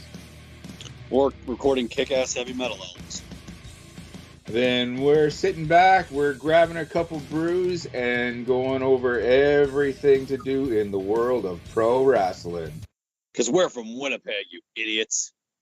The Mark Order Podcast is the only show you need if you're looking for dedicated coverage of everything AEW on the Shining Wizards Network. Join us live on YouTube every Wednesday night at 10:15 p.m. Eastern after Dynamite to chat along with the show. If you can't join us live, listen to us on your favorite podcast platform. Follow us on all social channels at Mark Order Pod and use the hashtag #JoinTheMarkOrder, because if you don't find us, we will find you. I'm Kevin Rowe. I'm Al Day. And we're a couple of down under pounders that co-host Rogue Day Dots, an action figure collecting podcast where we talk about, well, just about anything that tickles our fancy at any given moment. We're grumpy old men, and sometimes people get on our nerves. And when you get on our nerves, guess what? You get off the lawn. Get off my lawn, asshole! We also go on a little bit of a mission. We go back and we're grading every wrestling figure line that's out there. I'm talking LJNs, I'm talking Jacks, I'm talking Hasbros. Who doesn't like a little Hulkaplex? It's a Gorilla Brain Wrestling podcast production found on the Shining Wizards Network. I'm Duke Bags. And together we are the co-hosts of Your Duke and Road. If you want to hear about some terrible wrestling shows, we got you covered. Well, we talk about good ones, too. We're currently talking about the death of WCW. I know what we're fucking talking about. Sometimes we get guest spots, like from the Taskmaster. I like to listen to the Your Duke and Road podcast. They're funny guys. I like when they talk about the Nards plows. I like Nards plows. That's a good move. And I like the Dungeon of Doom. You know, sometimes I call my butt the Dungeon of Doom. Thanks, guys. Yeah, to Oklahoma. Let me tell you a little bit about my favorite wrestling podcast. All right. It's a podcast from two men, Duke Bags, Kevin Rhodes. They talk about professional wrestling. It's a man's sport. All right? And who better to talk about a man's sport than Duke Bags? Oklahoma. And once in a while, Vince Russo stops by. Whoa, you piece of shit! If you're not listening to the Your Duke and Road podcast in the back with the boys, you piece of shit, I don't know what you're doing. It's, you gotta slide one in there. If you're a man, you're talking about something only a man can do. You're talking about sliding one in there. Bro, take the time to slide one in there. All right, bro, you piece of shit, slide one in there. A Gorilla Brain Wrestling podcast production that you can find on the Shining Wizards Network. All right, we're back here on the Mark Order podcast. I've got a Gorilla Brain now. See this? What does that say? El Certifico de Bertho? Kate Put your birth certificate Elizabeth away. Hensler. Well, you just Kate. given something for everybody to screen cap. I checked on here. There's nothing good. My social security's not on there or anything. Hey guys, who am I? Rooster Cogburn. I think I'm Hangman Adam Page. Hangman Adam Page. You do look like Hangman Adam Page, but this would be, I think, a little bit better. Yeah, I don't have that one. Well, we'll have to get you some if and when you come to Collision. Right now, I'm going to tell everybody. Ryan, leave that there. Why don't we tell everybody, if you're watching, you can see Ryan and I have made eye patches. This is really fucking with my depth perception. This is so fun. Normally, I'm the weird one. Yeah. I mean, Ryan is on the show. I was going And to say, I'm I'm usually always the weird second one. weird. And now I'm normal. Go on. Ryan and I are wearing eye patches made out of Mark Order podcast stickers. And you can also make your own eye patch out of Mark Order podcast stickers by showing your support from us by going. Kate almost needed a real one. No. I fixed it. It was flimsy. Talk about the stickers. Leave me alone. I'm trying. I was watching what you were doing with your Ryan. So first of all, if you want your stickers, why don't you go follow us on our socials at Mark Order Pod on Instagram, Twitter, Facebook, TikTok, Facebot, Twitter bots, all over. And you can go to the link tree in our bio, and you'll find an option there to request free stickers. So all you got to do is go click that button.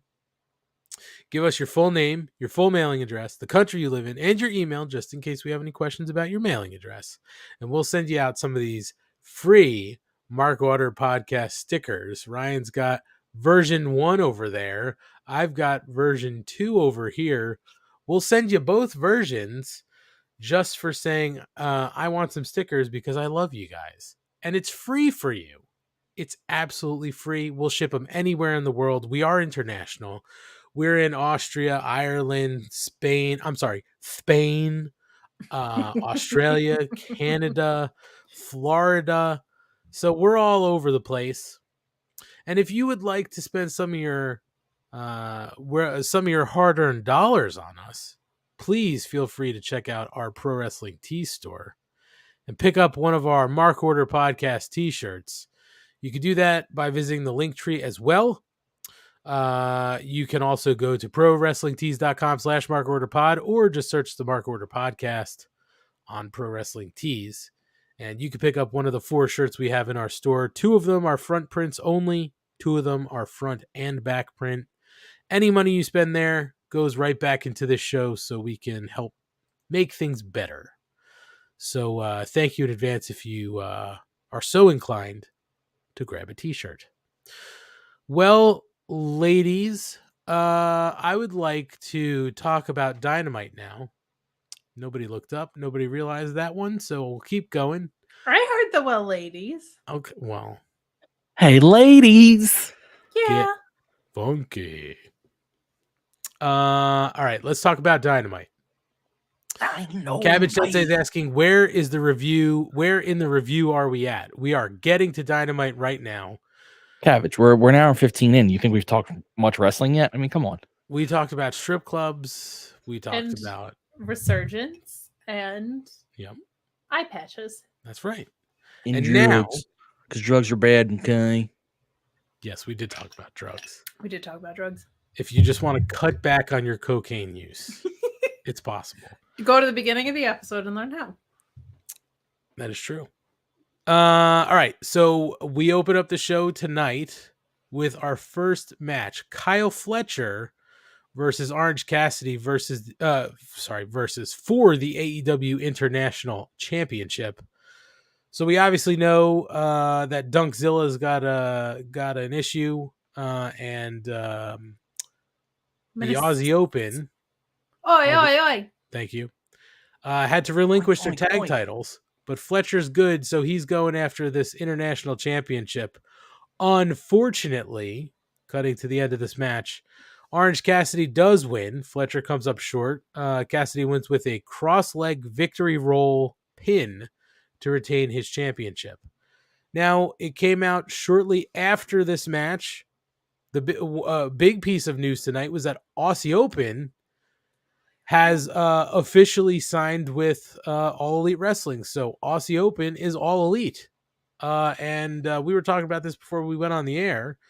I didn't particularly know Aussie Open was up or looking for a contract somewhere. So it's a pleasant surprise. I think it's a huge win for AEW. Aussie Open has been on AEW television and has shown you what they can do, but they will get to show people on a more regular basis here in the United States. I think it's great for them, but I think this match was also great. For anybody who thinks maybe outside of a tag team, boy, he can go. And clearly Orange Cassidy has shown he can go. He's just been doing it week over week. And now that Orange Cassidy retains, he is going to defend that title at Double or Nothing in the, what do they call it? The Blackjack Battle Royal. So we'll see what happens there. They did announce somebody for it. We're going to get to it shortly after this. But Ryan, the only reason I'm doing this, Kate, is because Ryan's been struggling with his hand gestures over there. I don't know what to do with my hands. That's right. So Ryan, in order to break you of that loop, why don't you tell us what you thought about this match? And that started with me legitimately forgetting their hand gesture. I'm going to go out on a limb here, Ryan, and say that you liked it. Well, I doubt that Kyle Fletcher can dunk all that well. So I really don't appreciate the Dunkzilla nickname. I just feel like if he can dunk it all. No, that's his tag partner's name. Come on. Oh, you said Dunkzilla. You called him Dunkzilla. He's hurt. Dunkzilla's hurt. Stop playing with your fingers and pay attention to the show, Brian. I'm trying to figure out how you do the thing.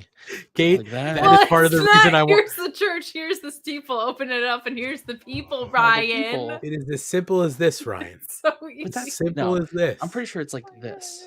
No, and it's a slight crossover with the index fingers. Slight crossover. Almost like the Woo Wings. Slight crossover. Like this. What'd you think of the match, Ryan? The anger. You got to see a great match. Just tell us how much you liked it. So we can move on. Getting into how much I liked it. How dare you? It was a quality match between two skilled wrestling practitioners. There was some good technical stuff. There was some good storytelling stuff, and a little bit in between. They Do they go to medical school?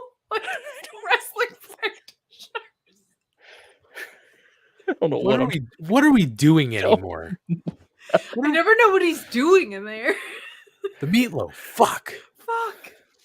I mean, Orange Cassidy continues to put on banger after banger after banger after banger after banger after banger. He makes Sheamus look like a schmuck. This is the Bang King. And The Bang King. he's King not of really a banging. bro, so I didn't want to call him a bang bro. He's a Bang King. So, do we think he Why do you have travels to in a bring bus? Sheamus into this? He's great. Yeah, but I was using his line. I know. I don't know what you guys are talking about. I know. So, and you wonder why you don't go other shows. You know what, Ryan? If somebody came to me with a request to go on to another show, I'd do my homework.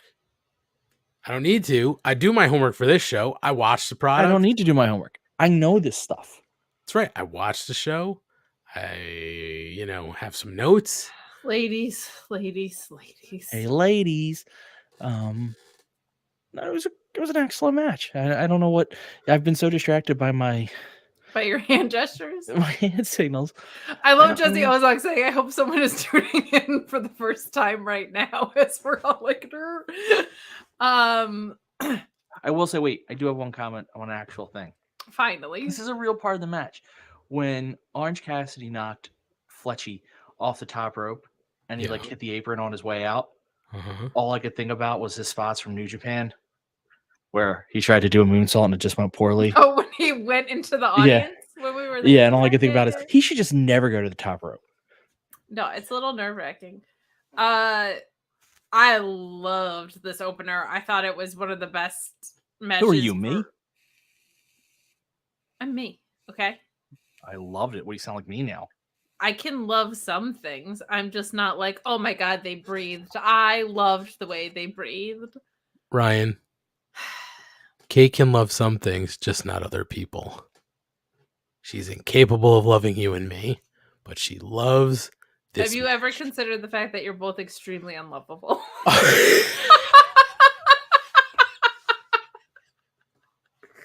That hurts. I love Zack Sabre Jr. That's Talk right. about it All all right. week. All right, fine. Marry him Yes, tomorrow. Joe, I did say Fletchy. Sneaky strong, that dude. My God, there were a couple of spots in here where he was just showcasing his strength unbelievably well. I said it before we went on air, and I mentioned it the past couple of times he's been on TV. Like, I can't believe this kid is only 24. And it's not like he looks so much older than 24, but his presentation and his in-ring maturity is much higher than that of a 24-year-old. And the reason I continue to bring it up 25-year-old is, at least. the reason I continue to bring it up is every time I do, some people are like, that guy's only 24? It's surprising. I think a lot of people felt that way about MJF until they leaned into it super hard. But just really, really impressive stuff. And I've said this a couple of weeks in a row too, I think, of something hit different when I've always liked Aussie Open, but when we saw them live, like something clicked with Kyle Fletcher that is a different energy. So if you ever get to see him live, go out of your way too. But I loved Kyle Fletcher leaning into his strength here because Orange Cassidy is so good at speeding up matches and hitting the gas when he needs to, usually with his character work. And like the beach break always looks good. Like Orange Cassidy with the swinging DDT always works. So to have Kyle Fletcher just kind of annihilating him in those moments, and to what Ryan was saying about these wrestling practitioners, bringing out a couple of the more technical things too, I thought was really great. So this was just fun because there was a lot of diversity in one match itself. Huge win for AEW. It does feel like really poaching from New Japan lately, but I can't blame them. There's some incredible talent over there. And it is, I was a little suspicious because this meniscus injury is supposed to only be putting Mark Davies out for about 6 weeks, which makes me think maybe Forbidden Door will be in play. Like, he might not be able to wrestle to the same extent, but they said 6 weeks or maybe even sooner, which is good because it means it's not that severe of an injury either way, but also was suspicious of, like, they don't have to relinquish 2 sets of titles if if it's a 6-week injury, like, especially in New Japan. They've got 400 million titles in New Japan. Like, they can fill in the gaps without them. So I'm not totally surprised to hear about the signing, especially with Fightful Select breaking news kind of right before this that WWE had interest in them and AEW had interest in them. A lot of times when Sean does that, we find out very quickly after that somebody signed, i.e. Saraya.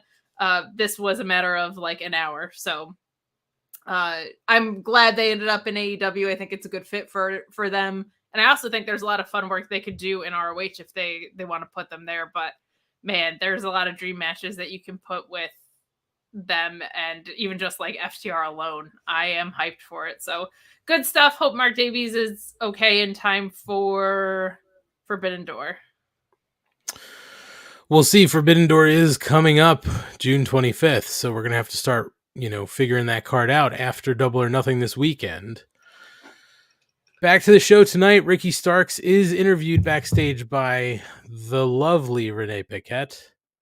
And he says he was in total control last week, and every week is the same, and he's sick of it. So he's going to take the matters into his own hands, and he has nothing to lose anymore. So he's refocusing his energy on winning the International Championship on Sunday.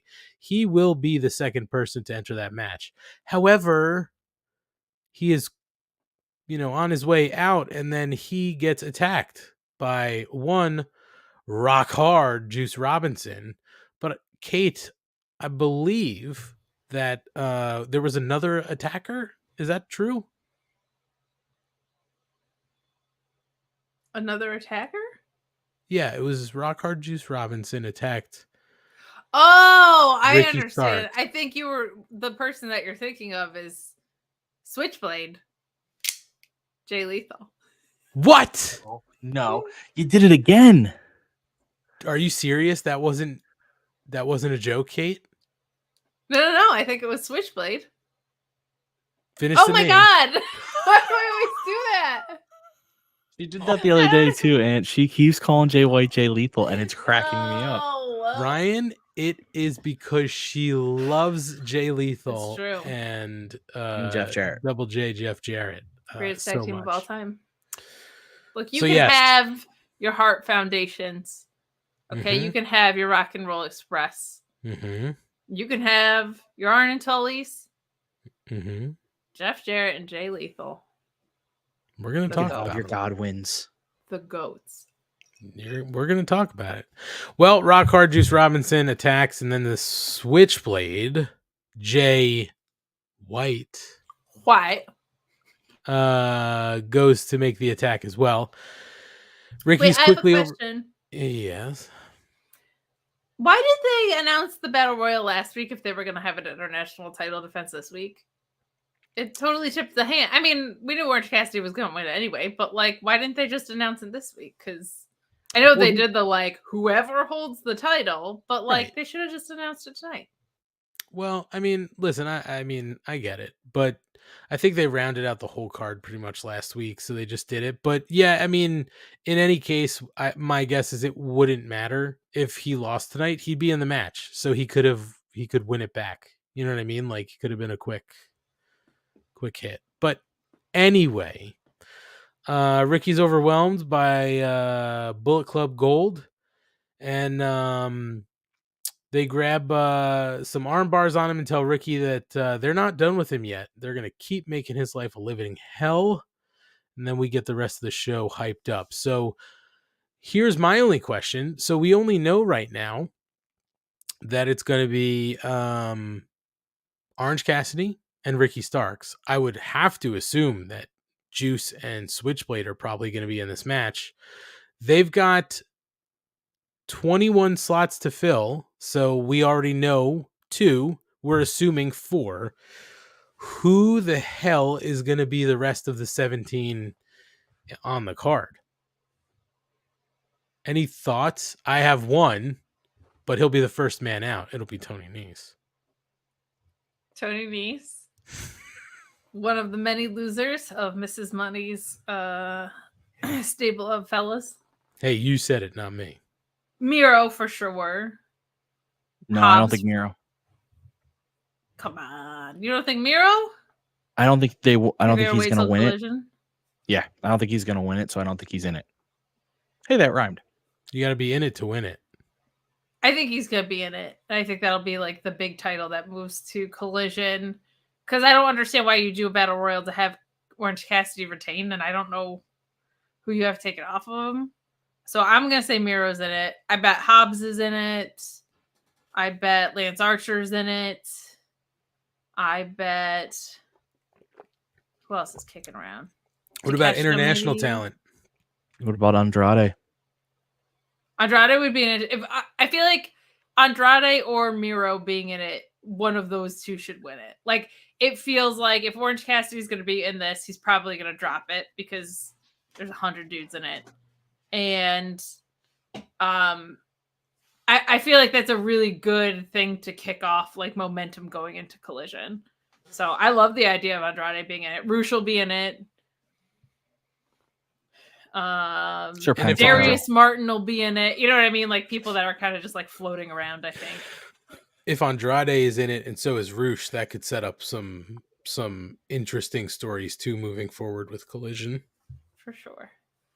Will they Stu collide? Grayson will be in it. Any chance that somebody comes through the Forbidden Door, excuse me. Oh. Okada. I don't think this is where Okada shows up. If Okada's showing up. Yeah. Maybe like a Clark Connors or someone in that level, Gabriel Kidd, like someone that could have a really fun showing but doesn't necessarily have a lot to gain or lose in New Japan right now. I'm not up on my Super Juniors, but Speedball Mike Bailey? Speedball would be a fun one. Did he just win his block? Or he was in the finals for his block, I think? I don't know. I don't know. I think it's definitely possible. I don't think it's probably like one of the landmark names, but you could have someone win it from New Japan as like a nice upset, and then they face Orange Cassidy at Forbidden Door. That's like a really easy thing to set up. And they Corey don't Michael do spots a lot. So Corey Michael says Kenta maybe. Kenta in this spot feels. I can't explain why. It just feels weird. I mean, he just steals other movesets, so he could just do it. He starts fighting with his hands in his pockets. Oh, the Kenta punch. Cool. Yeah. Yeah, I mean, the Kenta thing is, breaker. Corey's. I best the Super Juniors is still going on, correct? Yes, it is. So yeah, you're not going to get Connors and Bailey, considering they're both still in it. I doubt they'd pull them from Japan for a one-off. Risk them getting hurt. Yeah. Well, it should be interesting either way. We're assuming we know 4. They've got 17 more to fill in. So Yeehaw. We'll see. All right, we get a promo from Jungle Boy Jack Perry coming back, talking about driving home from last year's Double or Nothing with Christian Cage, not knowing he was going to get turned on. And every time he makes the drive, Christian Cage turns me on. Whoa. Well, I was just gonna say, if you don't know that Christian Cage is turning you on, you're not paying attention to Gab guess saying not. Christian Cage. But every time the Jungle Man makes that drive, it's a little different. Every time he's a little closer to the man he wants to be and to living the life he wants to live. And Monday morning, when he drives back home, he's going to do it as the world champion. So the Jungle Man is feeling really confident in what he's going to do at Double or Nothing. We're going to talk about Double or Nothing coming up here at the end. Did you know his dad died? No, he did? Yeah. Sad. Wait. They Jason don't Priestley really like died? to bring it up, but Jason Priestley. yes. Really? Yeah. No, wait, I'm sorry. Not Jason Priestley. Ian Ziering. Yeah, it was an accident on Sharknado set. Sorry. Sad. They brought in a real shark. A real shark? No, you're mistaking that with the Meg 2. that I have want not to see the set of Meg too. I'm not even going to be ashamed of it. Ryan, let's meet midway on the Parkway. I'm in. Yes. All right. FTR makes their entrance and they get on the mic. Wheeler says it's easy to call Jay Lethal and Jeff Jarrett carny trash who politic their way to get where they are. But the fact is they've been a step ahead because they're smart and he won't take that away from him. They've been good and they've been lucky, but at Double or Nothing, their luck runs out. And Dax says Jeff's broken 1 million guitars and can't stay relevant, so he's attached his name to the greatest team in the world today, and he can't blame him. He'd probably do the same. But if you think the top of the tag team division is going to be a couple of rejects from TNA, it ain't going to happen. And after Double or Nothing, he says he can call the Queen of the Mountain and make sure you have a job. You have some job security. He doesn't mean that bitch wife Karen Jarrett. He means Dixie Carter. So top guys are out, but before they could get out, Mark Briscoe enters the fray. And Cash tells him he has every reason to be mad and asks him not to let Lethal and Jarrett make him look stupid. Last year, they went to hell and back 3 times with him and his brother, and this year they'll go to hell back and back for him. And Mark says they're blood brothers for life, but he asks Dax what the pile driver was all about. And Dax says he didn't mean it and apologizes and asks him to shake his hand like a man. Briscoe slaps his hand away. And Dax won't be disrespected and demands he shakes his hand. That's Code of when honor, baby. Well, code of honor not adhered to. Mark slaps him across the fucking face. And that's when things get a little heated, so Mark goes to leave. But the heels are making their way out to ringside. Mark shoves through Karen Jarrett. He slaps Jeff Jarrett across the face. He also, I think, shoved Sanjay Dutt at some point. And he gets in Jay Lethal's face and says he doesn't care about these clowns. Jay is his boy, but he's getting tired of this shit. He shoves him to the side and leaves. Interesting wrinkles to this story. It's something that's sort of like, could be sort of a throwaway thing, but I like this wrinkle with Mark Briscoe being the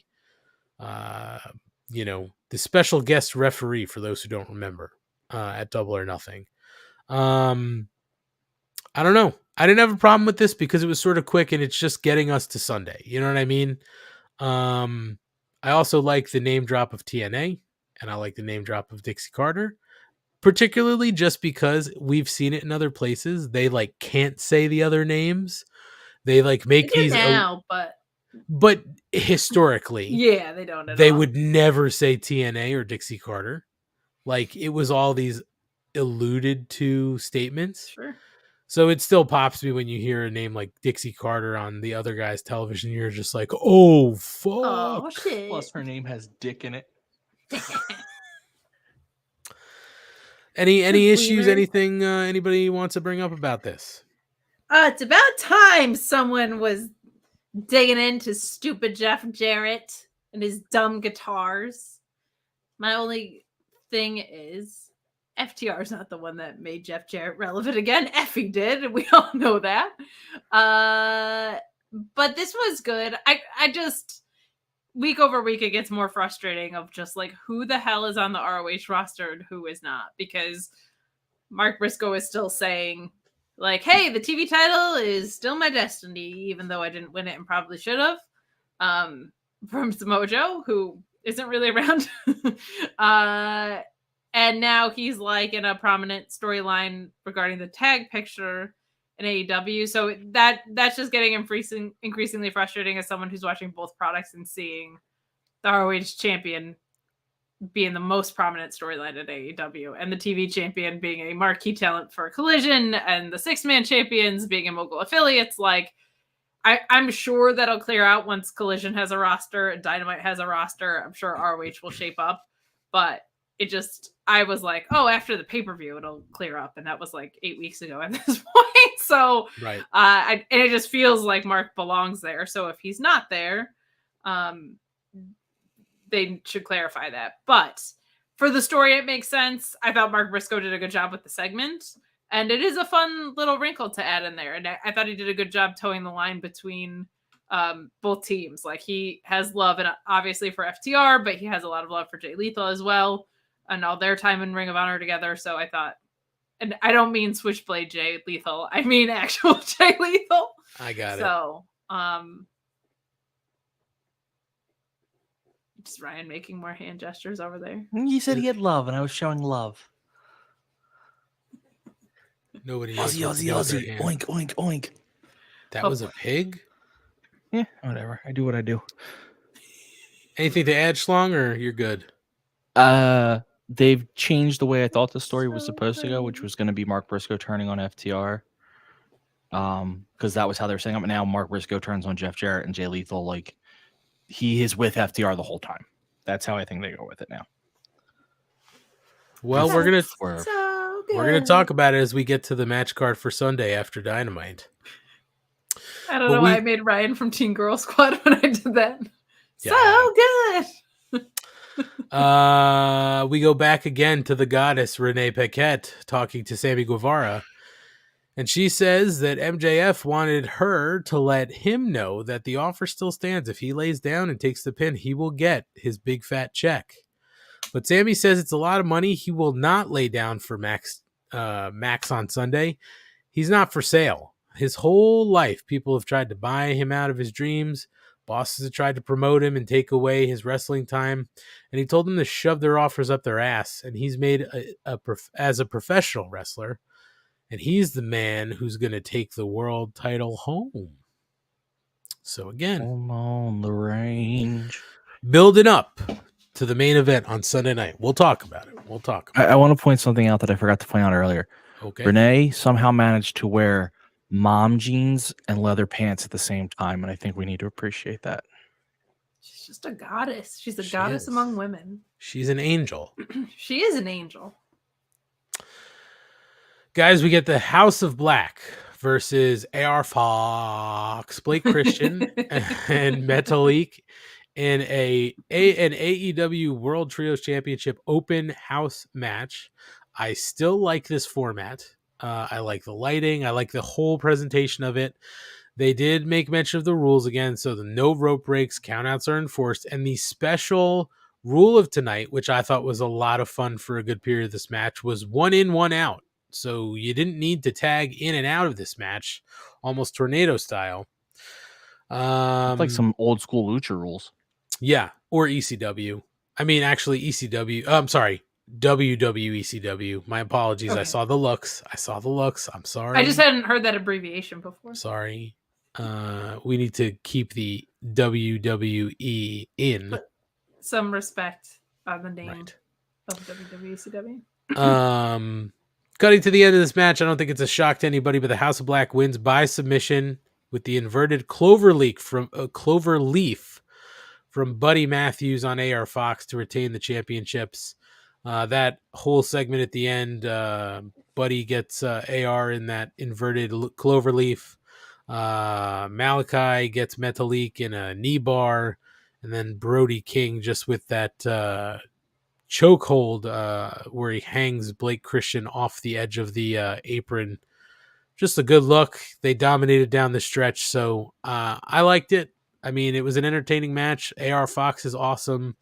Blake Christian's awesome. Buddy Matthews is fucking awesome. Everybody in this match is awesome. But like standouts to me tonight, because we know what so many of these guys can do. For me, honestly, standouts were the AR Fox stuff. He's always amazing. Blake Christian, we don't see him a lot. Just great. And then Buddy Matthews just continuing to show that he was a steal for them. Just a great all-around wrestler. I like this match. I didn't have a problem. Kate, what'd you think? So this was another one that I was kind of just like, oh, cool, a collection of ROH people shoved across the ring from some AEW people, which is like, it's a go home. It's fine. I thought the match itself was fantastic. I love the lighting for this. Like, I think the atmosphere that they create around these matches is super fun. Bud Matthews really having these kind of breakout performances is really cool to see. Him and Rhea Ripley using the same finisher at different companies is just adorable. I love that. What is love? That's romance right there. You know, some people would ask, what's love got to do with it? I mean, Well, with this finisher, what's love but a secondhand emotion? That's all I'm going to say. Do with it. what's love got to do with it? Not just that they use the same finisher, they use an awesome finisher, and they both do it really well. It looked really good. Brody always looks like he's gonna murder someone at the end of the match. But to your point about AR Fox, that senton where he was taking everybody out, he was in the air just for like 10 minutes. It's such a sick move. Like he has one of the few, especially when a guy like Brody King's involved, like where I'm like, yeah, I feel like that would actually take someone out because the force of the gravity that you get, and the placement of it was really, really good. Sometimes those moves look like, oh my god, they took out 12 people and his arm barely dusted them, and he's 12 pounds. Like AR Fox's look like it actually took some people out today. But I thought the match was really, really great. Again, just wish there was more delineation, but the story of these matches right now is the way that the rules are being used more than who it's against, which is fine. I just hope they get them in like a proper feud sooner rather than later. For sure. Schlong, match thoughts? So first, I'm pretty sure RJ City called them Foxy Metal Christians, which I thought was a great name for that team. They changed the lighting slightly, I think, right? They had more of like different type of lights in the background than they did last week. They did add crowd lighting this week. I think last week the crowd was completely dark and the ring was sort of like that blue natural sort of ish lighting look. Wait, last week it was completely what? Don't you do it, Kate. Don't you bring more pain on me. Hold on, moment of silence. Okay. Yeah, this week, Schlong, you're right. They had that like they had some like swirling pattern.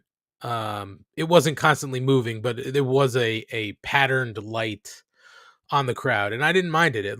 I thought it looked cool, and it almost looked like it could be distracting to the people in the ring, right? So it's almost like a home team advantage because they're fucked up enough to be like okay with that. So there was that. I really liked at the end when All Fart Blake Christian was doing the super. Listen, I can't stop myself from consistently calling him All Fart. It's just too funny to me. I'm 12. But when he was doing the super kicks to Buddy Matthews just over and over, and Matthews just wouldn't react, was such a good moment. Like it just made Buddy look like such a badass that he was just eating those as he had AR Fox in the submission. So I really enjoyed that. This has been what I wanted from the House of Black and the trios. Consistent defenses they feel unique because they did their own rule set. They look creepy as hell. They look unbeatable in a lot of ways. It's excellent. What I want though is Brody King to do his choke move on someone like Keith Lee. Let's see how that plays out. Well, we'll wait for the day, but it is a cool looking choke. So we'll see. Guys, we move on in the Blackpool Combat Club or in the locker room.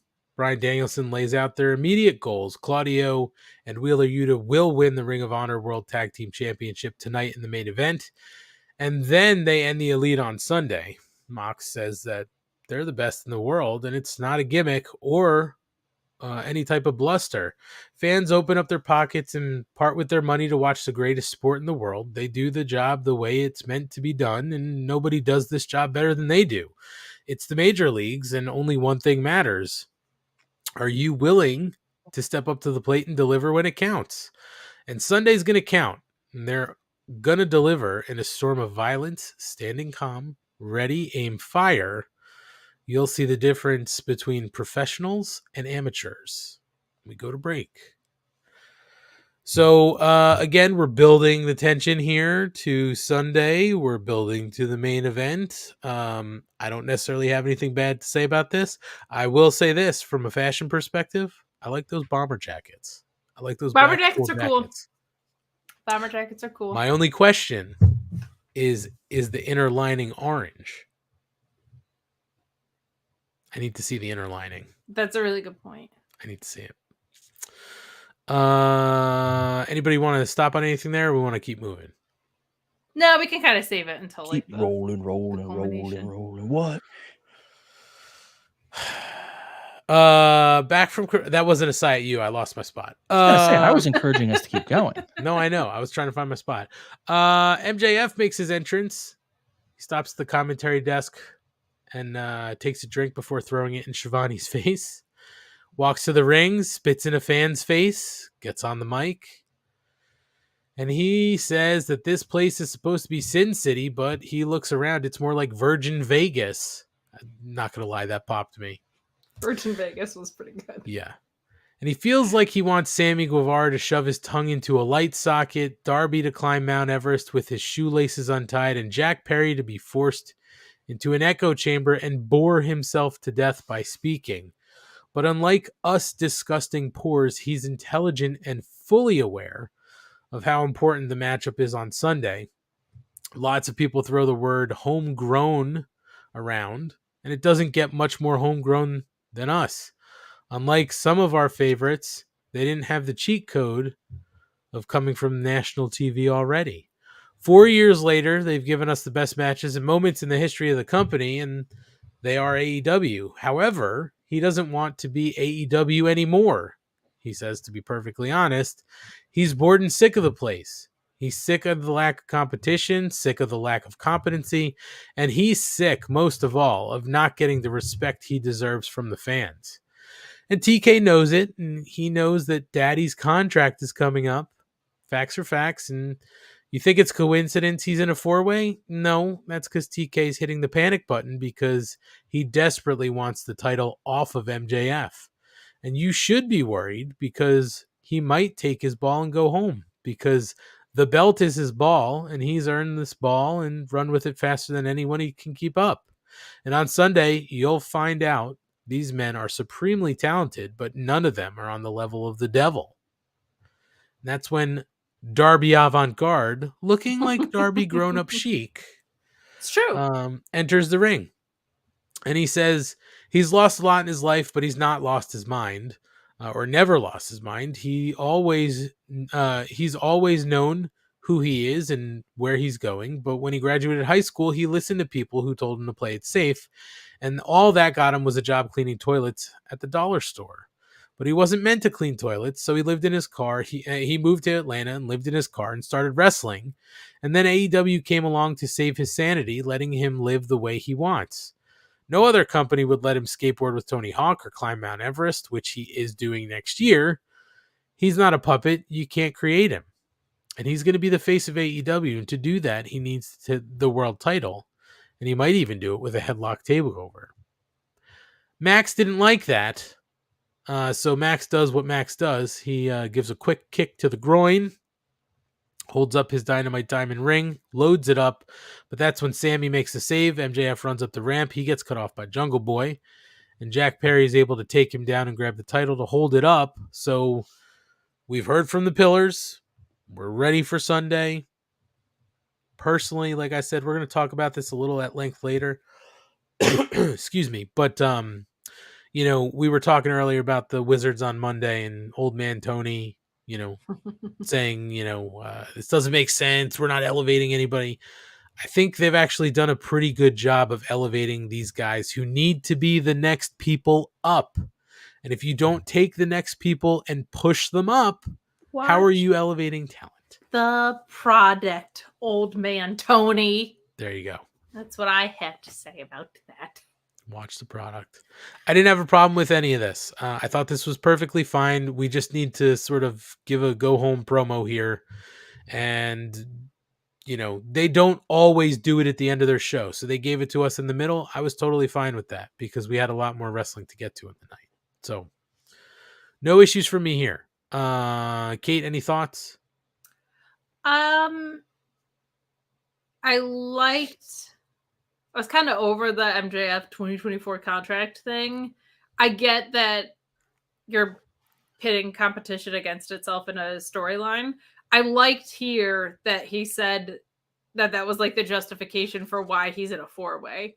of just like, they think I'm on my way out the door. They don't want me walking out with the title. I thought that was really clever heel work and a good way to weave it back in.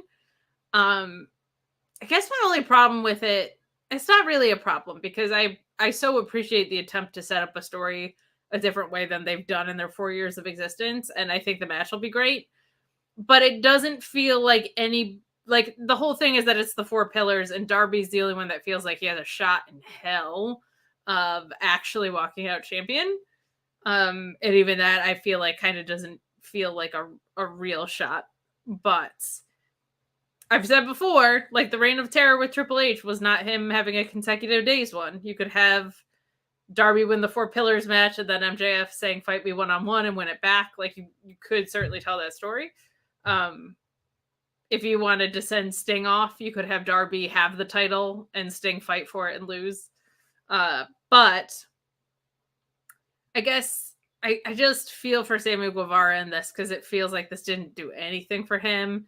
And Jungle Boy definitely seems like he's headed for a heel turn, but this didn't really help him all that much.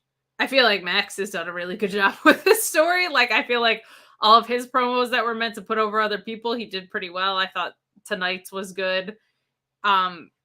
If I have the card going, and I don't love this idea because I feel like the championship match should close the show, I'm thinking Anarchy in the Arena closes the show, even just for the pure destruction of what they might do to the literal ring. Like, they might be tearing stuff up. There might be destruction of the actual ring itself, which is a good justification for it going on last. But if you ask me what the hottest story in AEW is that should be in the main event slot, the fact that it's not the title picture and it is your 4 pillars of the company doesn't feel great. But that's all kind of nitpicking. Like, I'm excited for the match. I think it's a cool story that they've set up. I think the promo work that's been involved has left something to be desired outside of MJF. And I think it's good that we saw this side of Darby and got away from Darby Avant-Garde a little bit. But that's just kind of more what I thought of the story than this segment. I thought Max did a really good job with it, especially. Schlong, anything you want to add here? Can't sleep cause my head's on fire. That's all I can think of whenever he comes down. I just hear the song.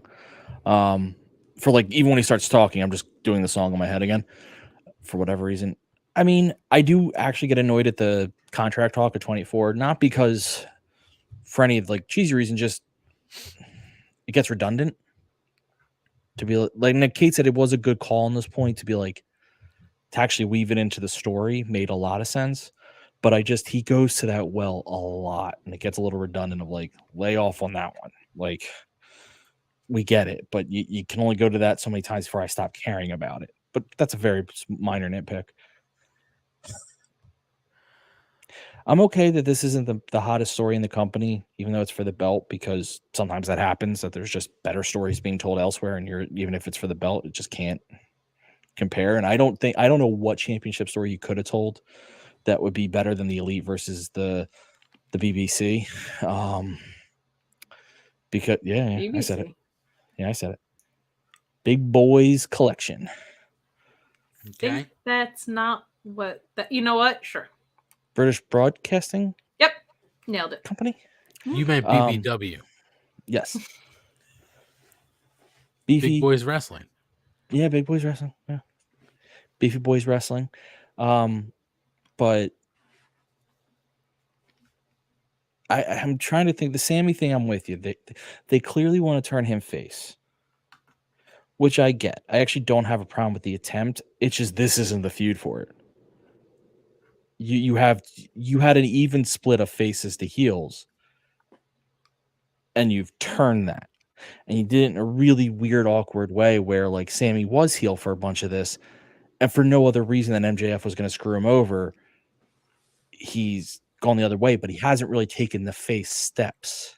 Has Sammy Guevara in the past 3 months said anything that has been interesting or grabbed your attention? Is my thing. Like, nothing has felt like it wasn't we pulled from the bin of token promos, kind of like that. Even the stuff with MJF didn't feel that way. Like I haven't felt like like heel and face turns need to be earned in a way. And this just did not feel. I just. If you want to turn everybody Sammy tried to face- get me to give up on my dream. Like this, just it feels like you asked ChatGPT to write a Sammy Guevara promo. Like it doesn't feel like there's anything authentic in his story. if you want to turn Sammy face, I mean, it's not easy in the sense because the crowd wants to hate him for bullshit that they have nothing to do with, which is the behind the scenes shit, which is just stupid. But if you want to turn him face besides that, do it in the ring. Let him go out. Because what was getting him face when he was turning face with the Inner Circle was he was just their performer in the ring. He would go when the rest of them were struggling. So just let him have match after match. And say that's what he's doing. He could come out and say, I'm on a redemption tour. I kind of think I lost my way. I have to find myself again. And the only way I find myself is just by fighting anyone who comes across. And I bet you if they let him have just every week a really good match with no weird stipulations, I bet you he starts to get fans on his side again. But doing it with these generic promos in a feud where he's been half heel, half face, it just doesn't fit. He's better off out of this, he's better off out of this away from the JAS, just doing a match after match, week after week. And I bet you he builds himself up that way. And I think that's probably the best thing that would come out of this, right? And I think that would be the biggest story coming out of this because it was sort of put into his head by Tay in the middle, right? Like when he was sort of palling around with MJF and Tay was like, he's not your friend. He doesn't care about you. Like it got him thinking in a different way. He also hasn't really been rocking any JAS apparel. You know what I mean? So like maybe this is the distance and you hope for that. But, to Kate's point, he hasn't said anything that's gotten me really firmly behind him. It just is the same story we've heard over and over from him. And then don't get me wrong. We've heard these stories from everybody. I struggled, I lived out of my car, I made it and I'm here. Like generic wrestling stories you'll get from half of the people. Because very few wrestlers don't struggle to succeed. Most have had to struggle to succeed. So it's like, yeah, you're not unique. It doesn't. I lived in my car and I do crazy shit is different than like people that I had a day job with wanted me to give up wrestling is not like a hardship that like elicits a ton of emotion. To your point though, the thing that he got over on is his in-ring. That is where they should focus. And it is very weird that somebody who has consistently been Jericho's henchman on and off, the face turn wouldn't come against Jericho. Like that's a weird thing. Is like he's been under this guy's wing. Like they haven't done it's so easy just to do, especially with Chris Jericho. I'm sick of your shit. Like your ego takes up the entire size of this room, your jackets, your music, you're all like, you haven't raised me to do anything. When's my time? Is like such a very easy turn. The best part is he doesn't even have to do that, and he could garner a shit ton of sympathy points, which is he stays loyal to Jericho, continues to be the buddy, and Jericho just gets jealous that Sammy's having some success. Like have Sammy wins, and Sammy refuses to betray Jericho. Never says I'm sick of your ego. Never does anything bad. Says like I am a loyal friend. I am by you 100%, and then he gets turned on because that gets you sympathy points. Like this guy was the good guy. But instead they just took him from the JAS and said, we'll do that with MJF. It's like, but no one believed that. Like you half told that story. Get him out of that. You could still do this. You can have him lose this match. You can have him then go back to the JAS after Jericho loses to Adam Cole. Bye. And once he loses, Jericho could be all pissy because he Jericho, boom. Jericho's all pissy because he lost his match to Adam Cole. And Sammy could go on like a little bit of a win streak after losing. Jericho could run him down for losing to MJF, which starts the tension. and then Sammy can go on a little bit of a win streak week after week, and Jericho could get pissed. Like, you could still tell that story. Yes, I don't know. you could. I think where you could come out of this with Sammy is Sammy doesn't win. Jericho basically is like, hey, you know, where have you been? Like, you didn't help me. We could have used you. You know, where have you been? And Sammy's like, hey, I had my thing I had to do. You know, like you said, and then Jericho turns on Sammy, right? He's his best friend, and then he's the snake who sort of bites him in the back. You know what I mean? And Sammy would complete a face turn, and he'd get some sympathy points from Jericho. But I mean, I don't know. It's just not that interesting to me with Sammy. They have to do something else. You know, I don't know. We should just see what happens. We'll have to see what happens on Sunday. We will make our predictions momentarily. But moving out of this segment, Wardlow's backstage with Arn. They say Christian Cage has a big mouth. He bets he can shove a ladder down it. And Arn says, you'll find out in 4 days. That's funny. 4 days. Get it? 4 horsemen, 4 days. Get it? 4? 4 guys? 4? 4? 4? I don't get it. 4 life. What's the significance of 4 and Arn Anderson? You know, the NWO. 4 life. Got it. Thank you. Because he feuded with them. I understand. So, moving on, we get our ladies match of the night. This should be a tables, ladders, and Glocks match. Sorry, go ahead. Just a Glocks match would be fun. Yeah, true. Lady Frost versus Taya Valkyrie in a warm-up match for Taya. During the match, Jade is out to watch ringside, sort of keep her eye on Taya. Taya winds up winning by pinfall with the Road to Valhalla. I don't know. It is what it is. Lady Frost. I did like seeing Lady Frost on TV because I've seen her in a gym in Rahway. I'll say this. Queen of murder gymnastics, Lady Frost. Yes. Trying to figure out how I want to say this. I have been I think I've been pretty transparent about the way I feel about Taya Valkyrie.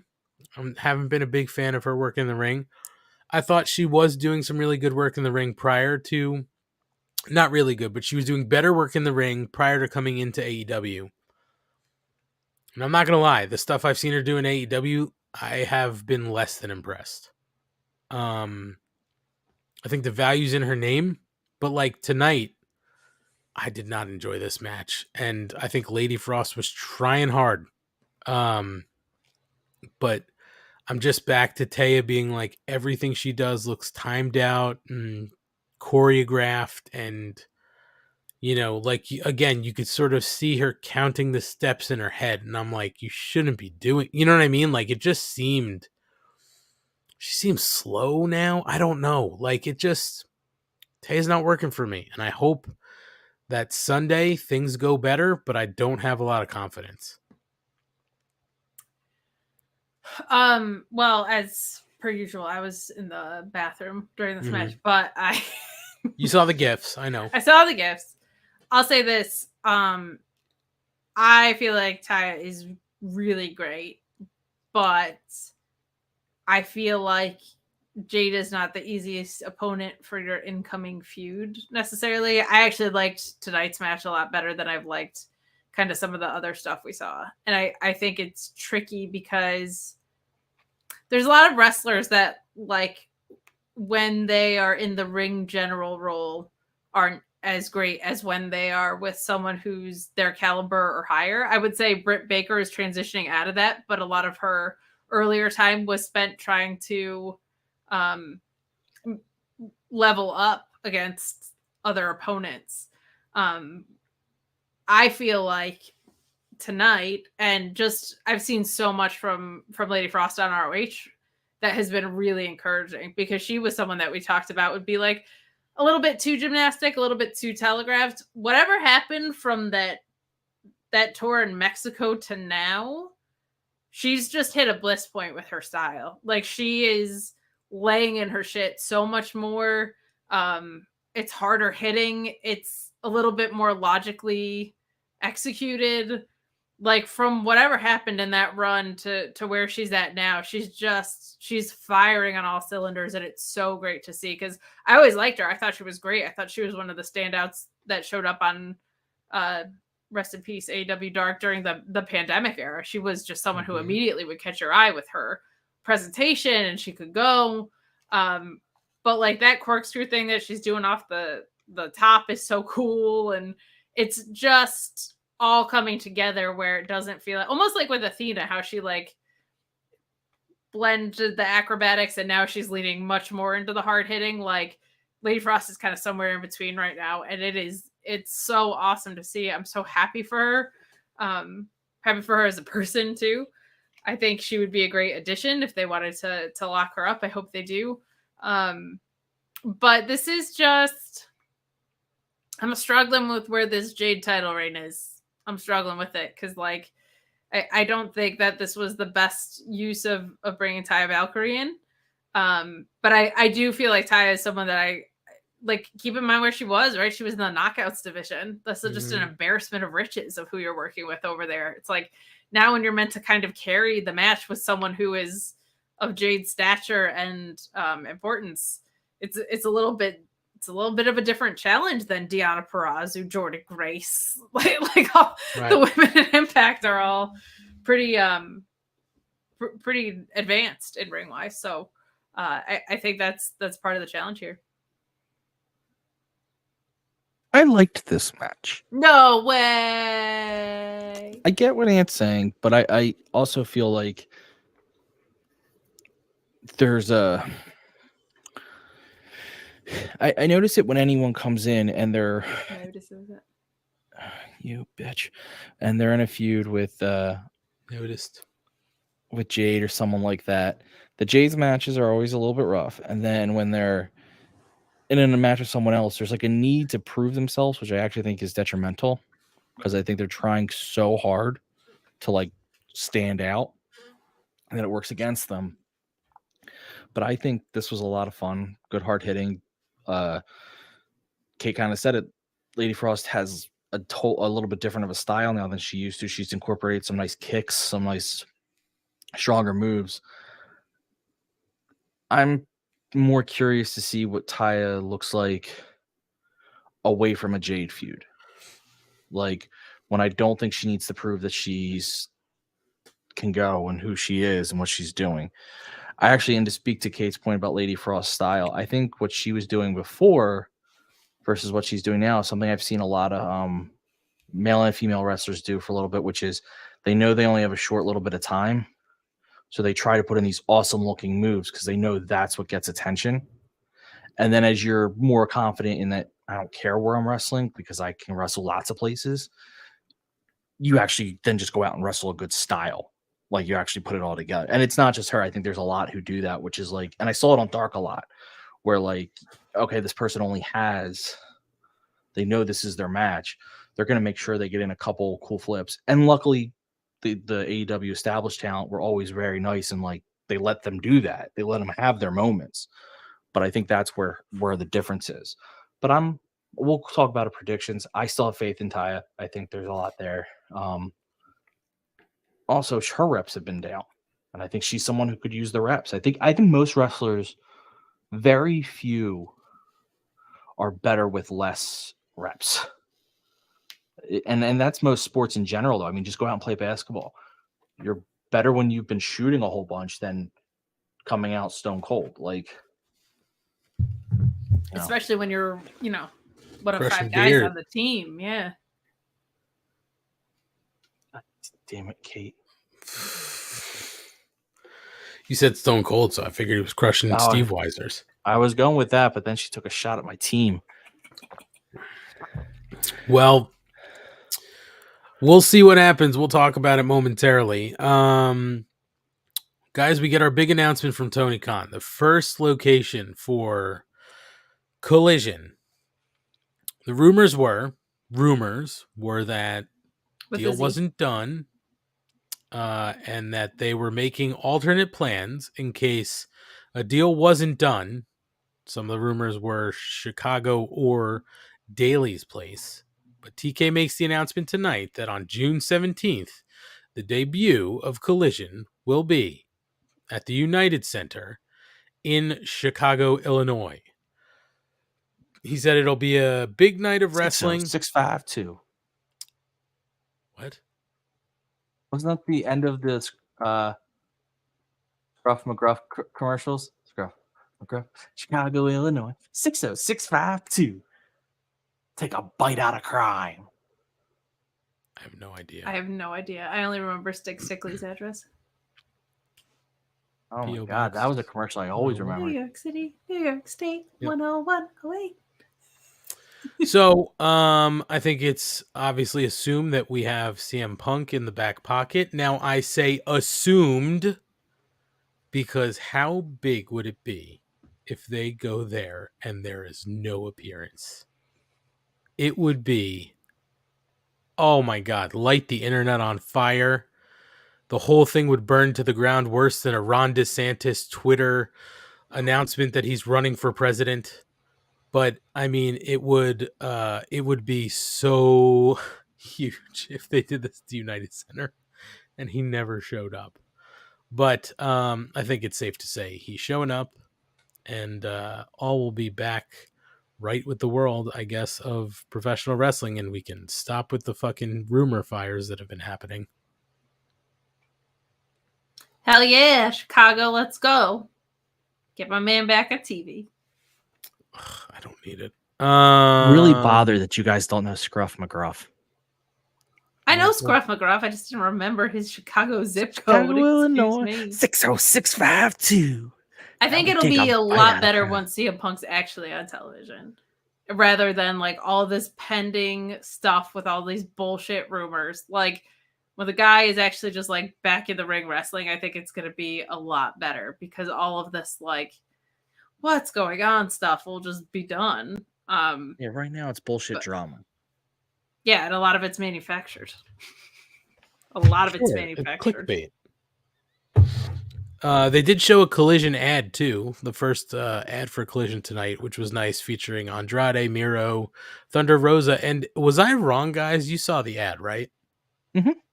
Was I wrong? Did I spot Scorpio Sky? Did look like Scorpio Sky, and you weren't the only one to say that. I mean, I'd be all for seeing Scorpio Sky again on television.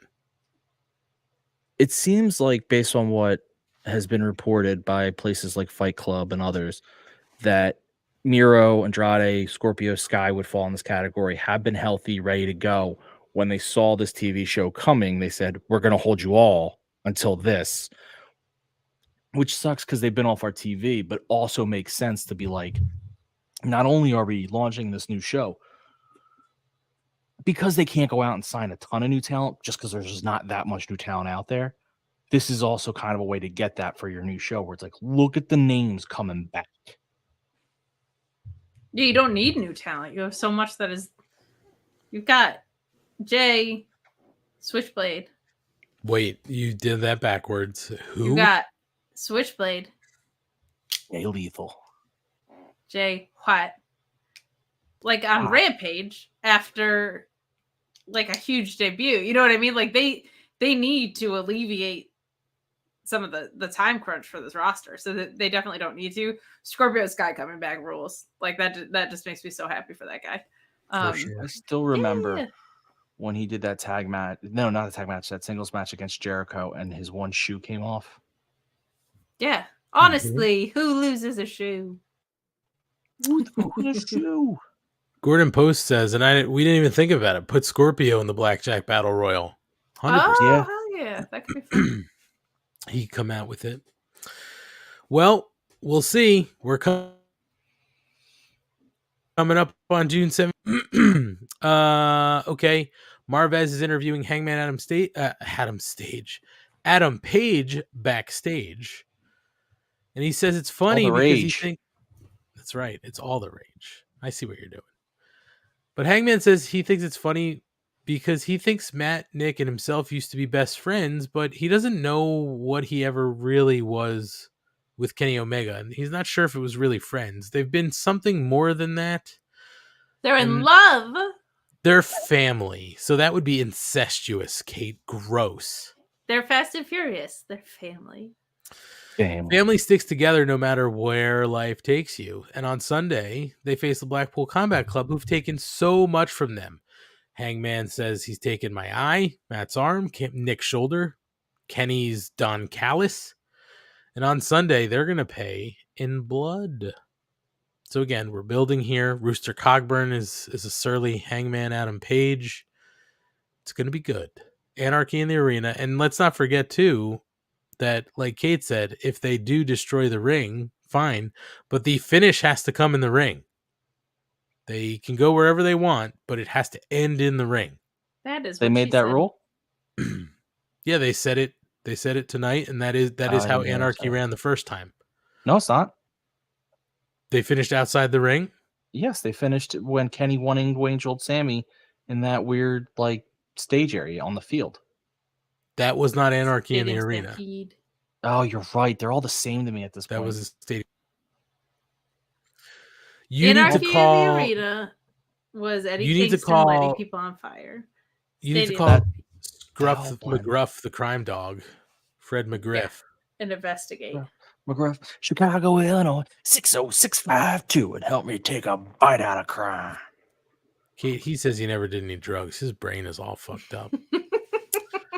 All right, we get Schiavone in the ring for the contract signing. Adam Cole makes his entrance with Roddy Strong. Jericho makes his entrance with the rest of the JAS. Sans Sammy Guevara.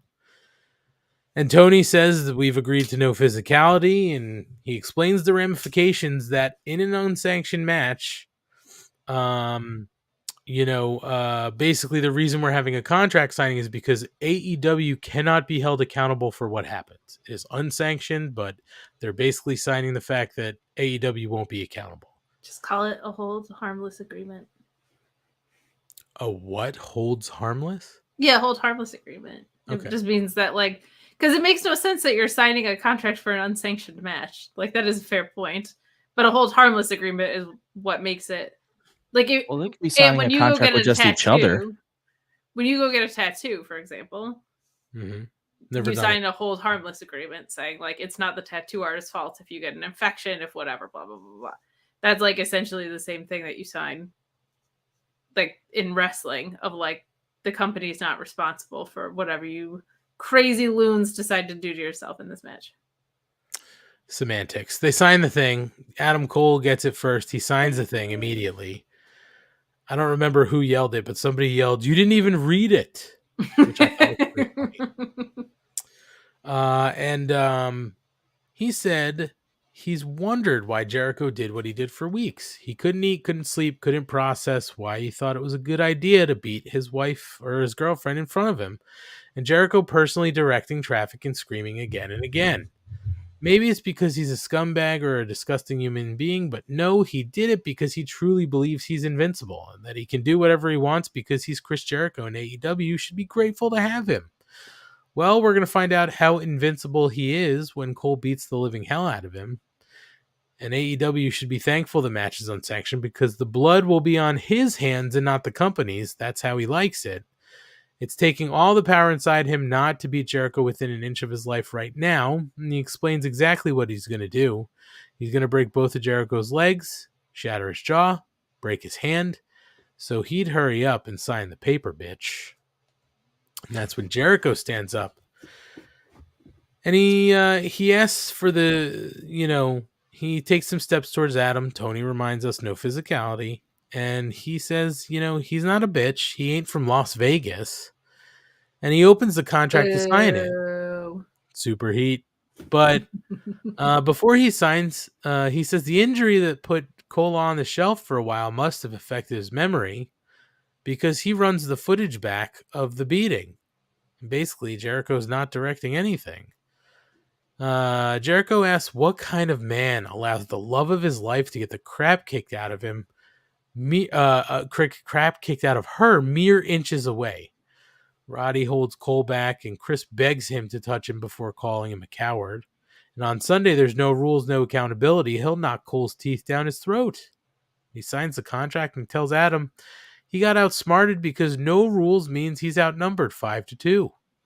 Cole says he's right, which is why he made a phone call to somebody who lives in Las Vegas. A guy who he's idolized growing up and who, as a man, is crazier than all 5 of them combined. Now, before we get to who it was, I don't know about you guys, but I think I know somebody who lives in Vegas who in the past has been called sort of crazy, and he could easily handle, sort of taking on 5 guys. My immediate thought was Mike Tyson. Literally the same thing. But it is not Mike Tyson. Unfortunately, It is homicidal, suicidal, genocidal, a Sabu. And he's here tonight. And then Cole throws a Sabu chair. Sabu throws it at Matt Menard, sending the Jericho Appreciation Society packing. And then we get a video package prepping for Tony Storm and Jamie Hayter on Sunday. So, I didn't mind the contract signing. Again, we're just building. Guys, I don't understand Sabu. It's clearly, obviously, a nostalgia play here. Sure. But, Mike Tyson's worked with you. Mike Tyson lives in Vegas. Mike Tyson's a legit badass. Mike Tyson also at one point, just want to say, was part of not part of the JAS, but he was part of the other Jericho group, right? I can't remember, the Inner Circle. So he got really high on commentary. Remember when he was terrible on commentary? It was hysterical. No, because I was there. Oh, I usually go back and watch when I was there, but I guess I just care more than you. I can tell you it was a Rampage, and I don't think I went back and watched it. Yeah, I wouldn't have even really cared about Mike Tyson, to be honest. For me, it's Kyle O'Reilly or bust at this point. I understand Kyle O'Reilly had neck fusion surgery, and it sounds like there were complications with it. And I certainly wasn't expecting him to be fully cleared. But if you're gonna have someone even the score, just punch some other dudes and call it a day, KOR's the pop there. Sabu is a weird one. It feels like is only happening because he's friends with Jericho. Yeah. Schlong, you have a Sabu background tonight. You must love this. It's weird. It's very, very weird. That's all I got. It's weird. It is weird. I get what Kate's saying with the history of with Jericho, but it's still just weird. It just makes no conceivable sense to me. It doesn't. I mean, I don't mind using a one-off old whatever guy for a one-off managerial style role. It doesn't really bother me, but it is weird. It's weird because it doesn't feel like it feels in what world would Adam Cole pick Sabu to be the guy to come right to the start? It's the Adam Cole Sabu thing. Because they didn't even do promo work to be I know who knows you real well. This was not where's someone that you're familiar with, Jericho, in the deathmatch route. There was not a callback of any sort to Jericho and Sabu at all. There's nothing in me that feels like Adam Cole would choose Sabu. That being said, people love nostalgia pops. This one isn't for me. As long as he's not going on a Jeff Jarrett run, I don't really care. But I will say Mikey Ruckus did a great job with the theme. I thought it was really good. Yeah, it was good. But I just don't know who Sabu even wrestled for, if we're being honest. So in Japan, I mean, he did wrestle for WWECW. He was in WWECW what for a hot minute? Yeah, but he was there. Yeah, and he was in the diet version of that too, and in I think New Japan and All Japan. I want to say. Yeah, I think All Japan for sure. I don't know about New Japan. The one I was questioning was WWECW because that's what but that's what pays. I'll never forget how uncomfortable he was on the boat. Yeah, he felt very at a place on the cruise. Sabu? He did not like the waves. He didn't like the movement of the ship. He seems like a land animal, not a sea animal. You know what I mean? He's a strange cat, that Sabu. Yeah. Well, he'll be there Sunday in Adam Cole's corner. Baby. We also move on to the Red Death Daniel Garcia versus Roderick Strong. Jesus Christ, what a hard-hitting match this wound up being. Woo! Roderick Strong wins by pinfall with the end of Heartache. I didn't necessarily have a problem with this match. It's just funny seeing Roddy Strong in the ring the past few weeks working with some of these guys and having the look on some of these guys' faces like, can you please turn it down like 3 notches? Like, we don't need to go this hard. Real fucking hard. Yeah. Yeah.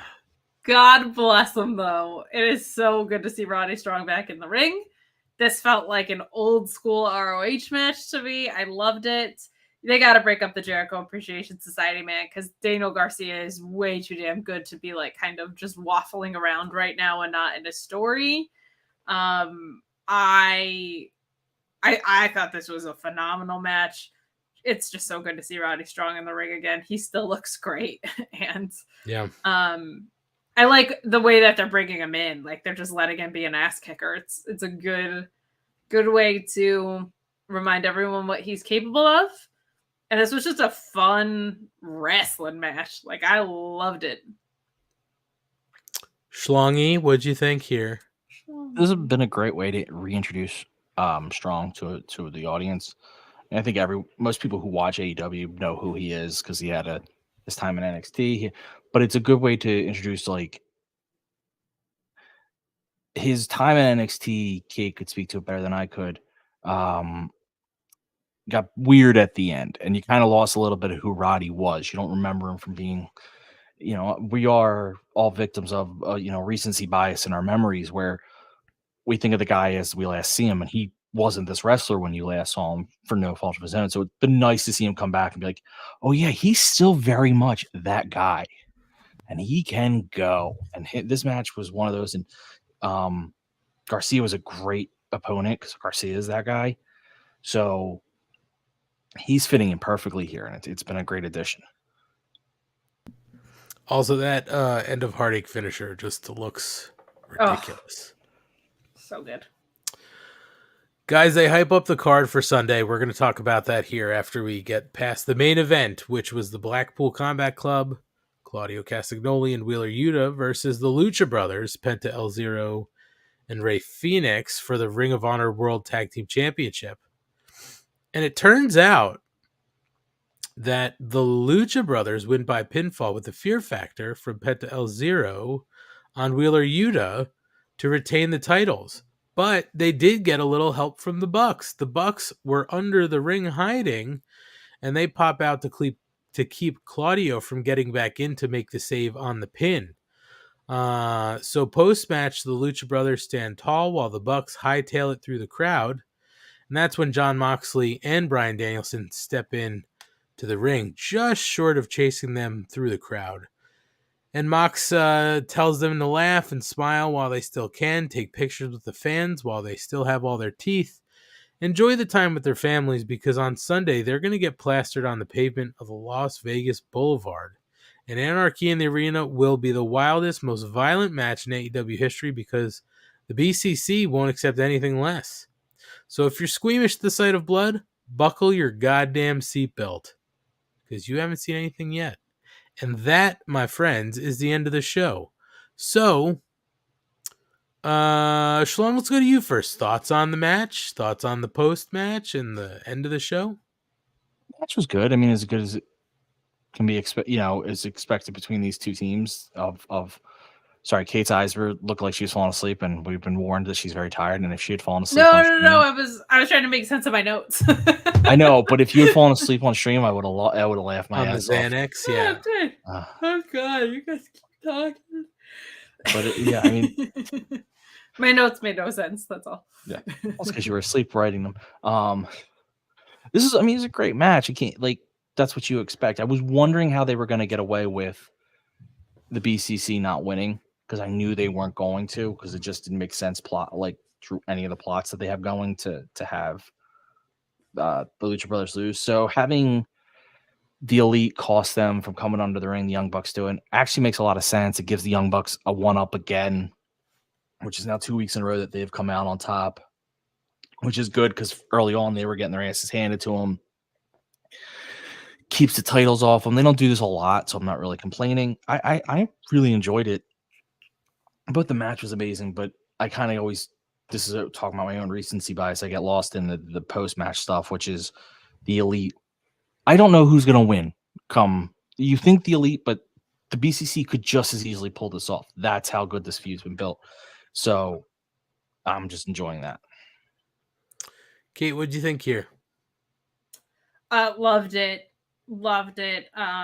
Again, as someone that covers and just is a huge fan of the ROH product, kind of frustrating to see these titles getting defended here and not at all on ROH since they were won by the tag team champions. True. And they made such a big deal out of the ladder match because of Jay Briscoe. It would be nice if they were defended in ROH.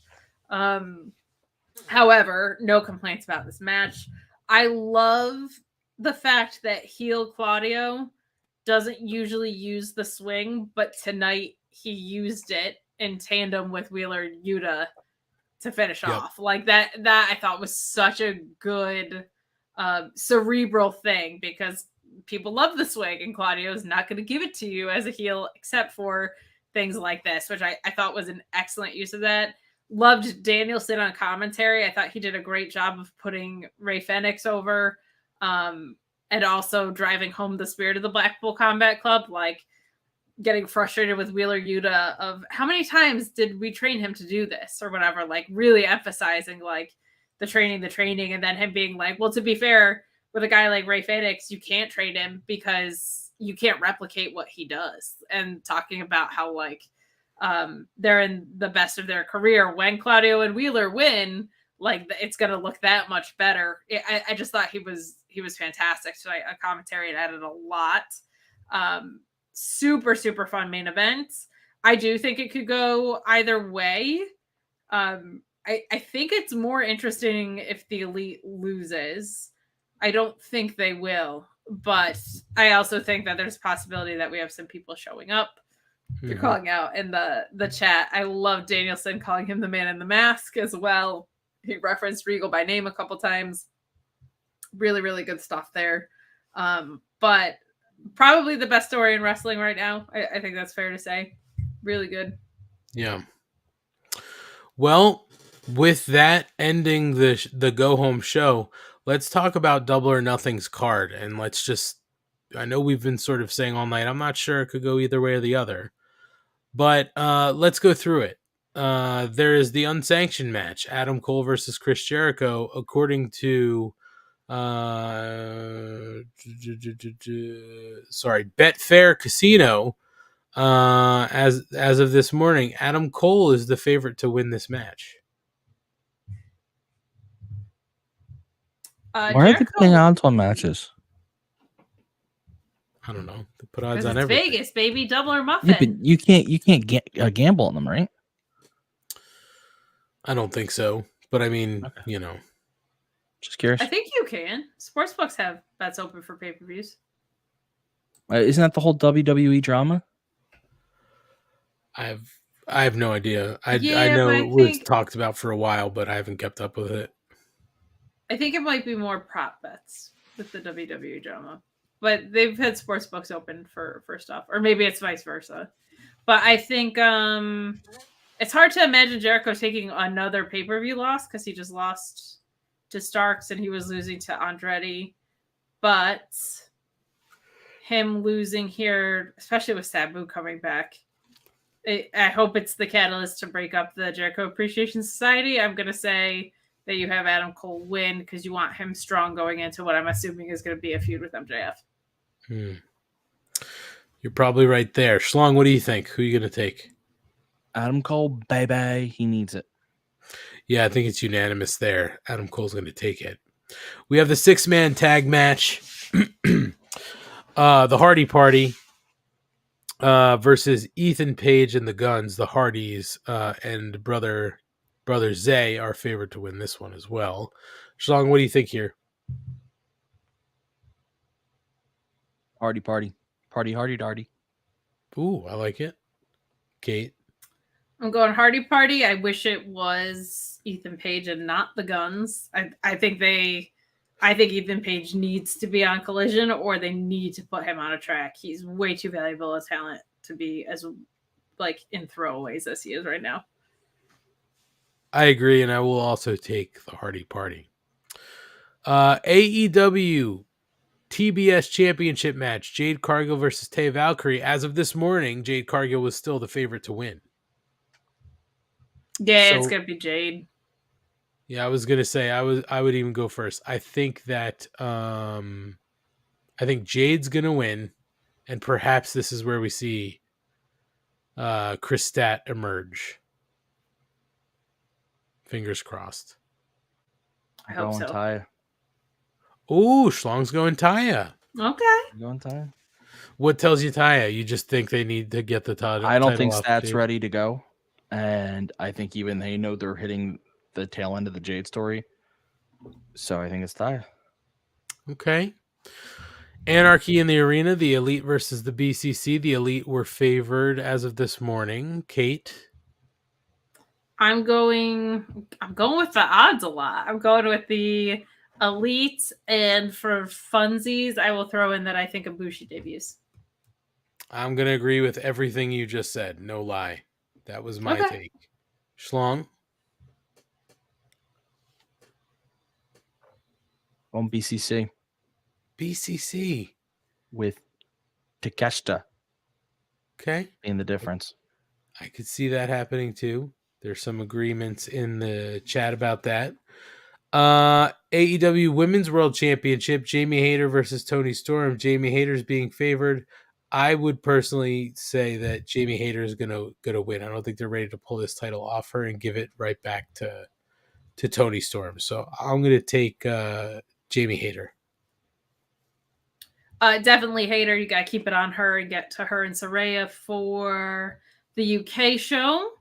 And also just they should have done something on the Go Home episode today. That was more than like a throwaway promo. That was trash. Schlong, how you going here? Hayter. Yeah, I think Jamie retains as well. Sorry, I was looking up whether you can gamble into wrestling or not. You cannot in an American sports book. Online stuff is different, obviously. American sports books don't let you. Okay. The 21-man Blackjack Battle Royal for the International Championship.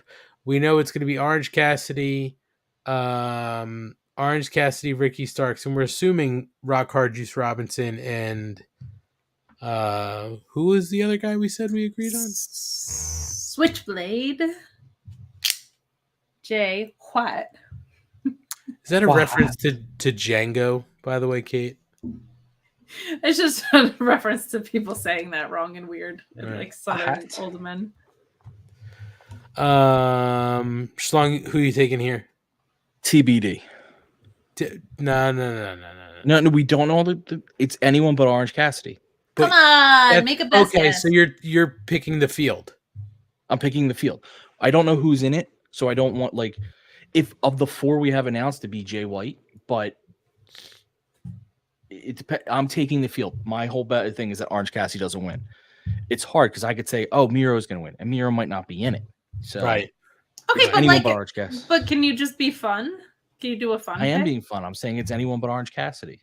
That's and I love safe. Orange That's Cassidy. not fun. He's fine. He's like a Nerf ball. Serpentico. Okay. Okay. I could see it. There's the TNT Championship ladder match. We didn't pick. We didn't? I thought you just said, okay, go ahead. Who do you think's going to win? I kind of like this Andrade idea now.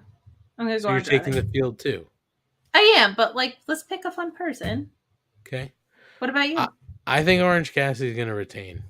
Something tells me he's going to retain. Oh, okay. And maybe just get him to Forbidden Door and lose it to somebody at Forbidden Door. Okay. TNT Championship ladder match, Wardlow versus Christian Cage. Wardlow is favored here as of this morning. Yeah, he's got to retain. They can't do him dirty twice on this title. No. I agree with that. Schlong? The Wardlow. Okay, we're in agreement there. Kate's match of the night, the tag team championship match, FTR versus Jay Lethal and Jeff Jarrett, and the special guest referee is Mark Briscoe. FTR are favored as of this morning. Yeah, I personally think that it has to be FTR, but I will say this: if it is Jay Lethal or Jeff Jarrett, nobody will see it coming. If it's not FTR, I'm gonna have a coronary. I believe that. So Kate's picking FTR. Schlong. FTR. I mean, Jesus Christ, even I like as much as I would love the craziness. It's gotta be FTR. Okay. Wait, I think AEW released the names of the Battle Royal. Did they? That it came after the show. I'm looking. You guys keep going. If I find it, I'll tell it. Final match, the AEW World Championship match, the 4-way, MJF, Darby Allin, Jack Perry, and Sammy Guevara. Oh yeah, Sammy Guevara. Thank you. I think MJF retains. I know a lot of people are thinking it's going to go somewhere else and they're going to run it back. I think MJF hangs on to it, and then we move on to his next trick. I have to agree with you because I think they're setting up for him and Adam Cole, baby. But you know what? Because I think literally all of our picks have been the same, I'm gonna say Darby. Oh no, Ryan went off on a few. No, but you and me. Yeah, that's true. All right, Schlong, you taking MJF or somebody else? Has to be MJF. I think it's got to be. It's just got to be. Well, either way, this show is this Sunday on Bleacher Report, so make sure you get it in. There's also other ways you could watch it too, like they said, select Cinemarks and Regal Cinemas and Dave & Buster's and all that kind of stuff. Traditional, they said it will be on traditional pay-per-view as well. I Matt's believe house. You can just go to Matt's house. Could be Matt's house. Probably. Believe it starts at 7 with the pre-show, and then matches start at 8 o'clock on the main show. So be there or be square, and then we're going to talk about it, next week. So definitely be sure to check it out, guys. A couple pieces of news. They did announce that Fight Forever finally has a release date. Finally, it will be released on Thursday, June 29th, 2023. It'll be on PS4, PS5, Xbox One, Xbox Series XS, PC, and Nintendo Switch on the 29th of June. So the game has finally seen the end of the day, or the light of day, at the end of the tunnel. And they also did mention, they did put up on like some of their socials, people were worried that the blood was going to be removed from this game. We assure you it's not, because it was literally just... It's like a crime scene. Yeah, crazy. So, Schlong, is this a game you're going to be playing? Oh, God, yeah. So I watched... I can't find... by the way, I can't... It might be out there, but I can't find who the participants are. But anyway, okay. I did. And I watched I watched it later when they posted it to YouTube.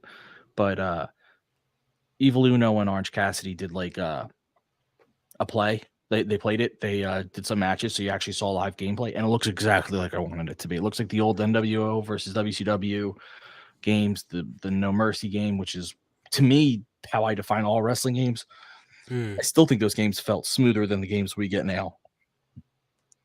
And yeah, it's not as, based on the look and the style, it's not as realistic as the WWE 2K games, nor is it supposed to be. Those are like straight simulation games, which are a lot of fun when you want to be like, I want my most realistic wrestling experience. But this seems to be like a lot of fun arcade experience. So I am pumped for this game.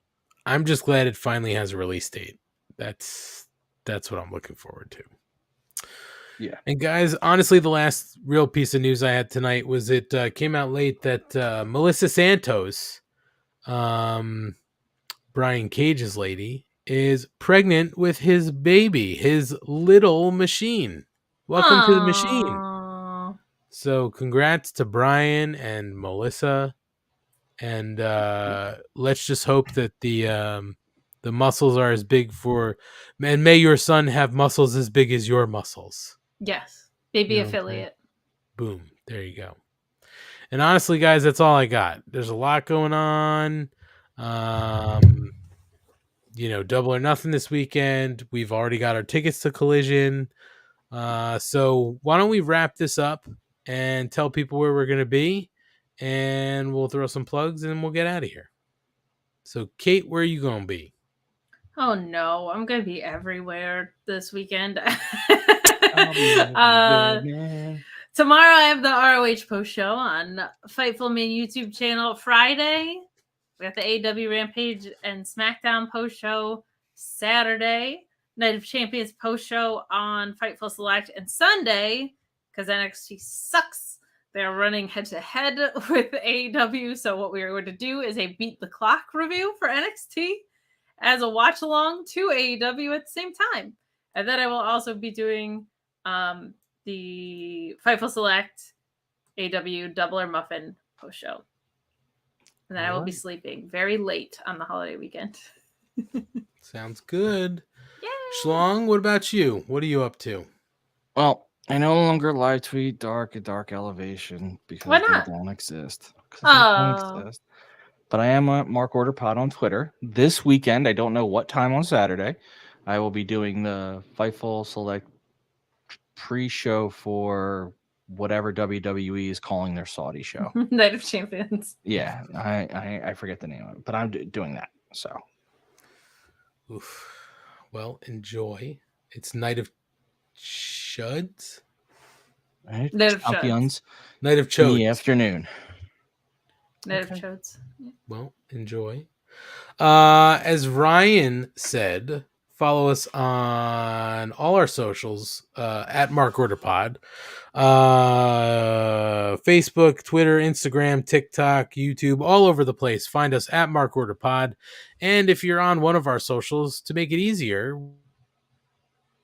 we've even put the links to all of our socials to find us. You can also support us a couple ways. Click the button in the link tree to request your free stickers. All you got to do is give us your full name, your full mailing address, the country you live in. Hold on, Kate. Your email address in case we have any questions. And then we are going to send you some free Mark Order Podcast stickers. We send them anywhere in the world. Kate, your question? Can they also be used as an eye patch? They can be. I'll show you now. Arg. Mine's maybe. too far away. Arg. Eye patch. Well, now I think you just have. Oh no! Wait, where am I? Oh no! I can't see anything. Version 1 and 2 of the stickers, folks, right over Ed's face. Both of them. Get both of them and use them as eye patches or put them wherever you want to show your support for us. And like I said, we do ship them anywhere in the world, free to you. We just want to send them out to you guys who want to support us. Asian Joe is asking, leading back, I think, to the first part of our show where we were talking about strip clubs. So go back and check that out. Sure. Can they be used as pasties? I'm not going to try it here, but I'm sure they could. This is what we need, shirtless Matt. If somebody... I'm not showing. Well, if somebody wants to use them as pasties and send us a photo, please feel free to do that. We'll put it on our socials. Well, let's not promise that. We really need to be discerning about it. No, put in a pasty. We'll put it on our social. It's covered. Yeah. Twitter, actually, you can show anything. That's true. That's true. Trust me. And we will only take 30% of your OnlyFans if you choose to use it on your OnlyFans. Yeah, we do get a cut of your OnlyFans because it's our likeness and our branding. So, and we will sue you. We've got legal representation. We've already contacted our legal representation about some other stuff. His name is Smart Mark Sterling. That's right. Let me see here. Jesse Ozak. What? Jesse Ozak's chat. Yeah, that's what I was actually looking at. I was trying to see if I actually sent Jesse, I'll give you some at the Arnott Mall in Horseheads, New York. Jesse, if you do want I don't have anything here unless I missed it in our email, but feel free to resubmit. I'll send you out some stickers, but you can get them from Kate, but I'll send you something in the mail if you send us your request, because it's nice to get mail. It is nice to get mail. It's nice to get mail. The other thing you could do to support us, if you'd like to spend some hard-earned dollars on us to show your support, head over to that link tree again and click the button to visit our store, our Pro Wrestling Tees store. You can also just go to prowrestlingtees.com/markorderpod, or just search for the Mark Order Podcast on Pro Wrestling Tees, and you will be taken to our store where you can pick from 4 shirts, 2 front prints only, 2 double-sided prints, and any money you spend there goes right back into this show. So we do appreciate the support, and to all the people who've already ordered a shirt, thank you. To anybody who's going to order a shirt, thank you. What the hell are you waiting for? Kate, I believe it was last week. I think you said if you don't order a shirt, you don't support women, right? So you're sexist immediately. Yeah. If you don't order a shirt, you don't support women. Please. If you don't get stickers, you don't support women. Right. Do you Show hate your women? support. Do nothing. Do you support women? Buy our t-shirts. Probably 3 to 4 of them. Mm-hmm. All 4 of them. Get the whole set. Yeah, get the whole set. And also get some free stickers. They're free. Do you not support women for free? You can show your support for women by putting them on maybe your lady's nipples as pasties and let us see what that looks like. You know what I'm saying? It's support, Ryan. We're supporting the ladies. Yeah, we're sex positive. Jesus. We're all inclusive here on the I don't know Mark why you Order got to cover up your Do lady's you nipples. support That's women? between you and her. That's between you and her if you want to cover up. Leave a thumbs up on this video if you support women. Yeah, that's the next thing, Kate, I was going to say is thanks to everybody who watched along tonight. Jesse Ozog, 1LT Photo, Asian Joe, Cabbage Sensei, Gordon Post, Ricardo, whose surname has been redacted. And everybody One day else. I'll find that surname. We're going to find it. We will. Keep waving to the people. Just wave. Everybody wave. Thanks Don't for watching. stop until Ant's done reading down the list. We appreciate it. I can't scroll and wave at the same time because this is my scrolling hand.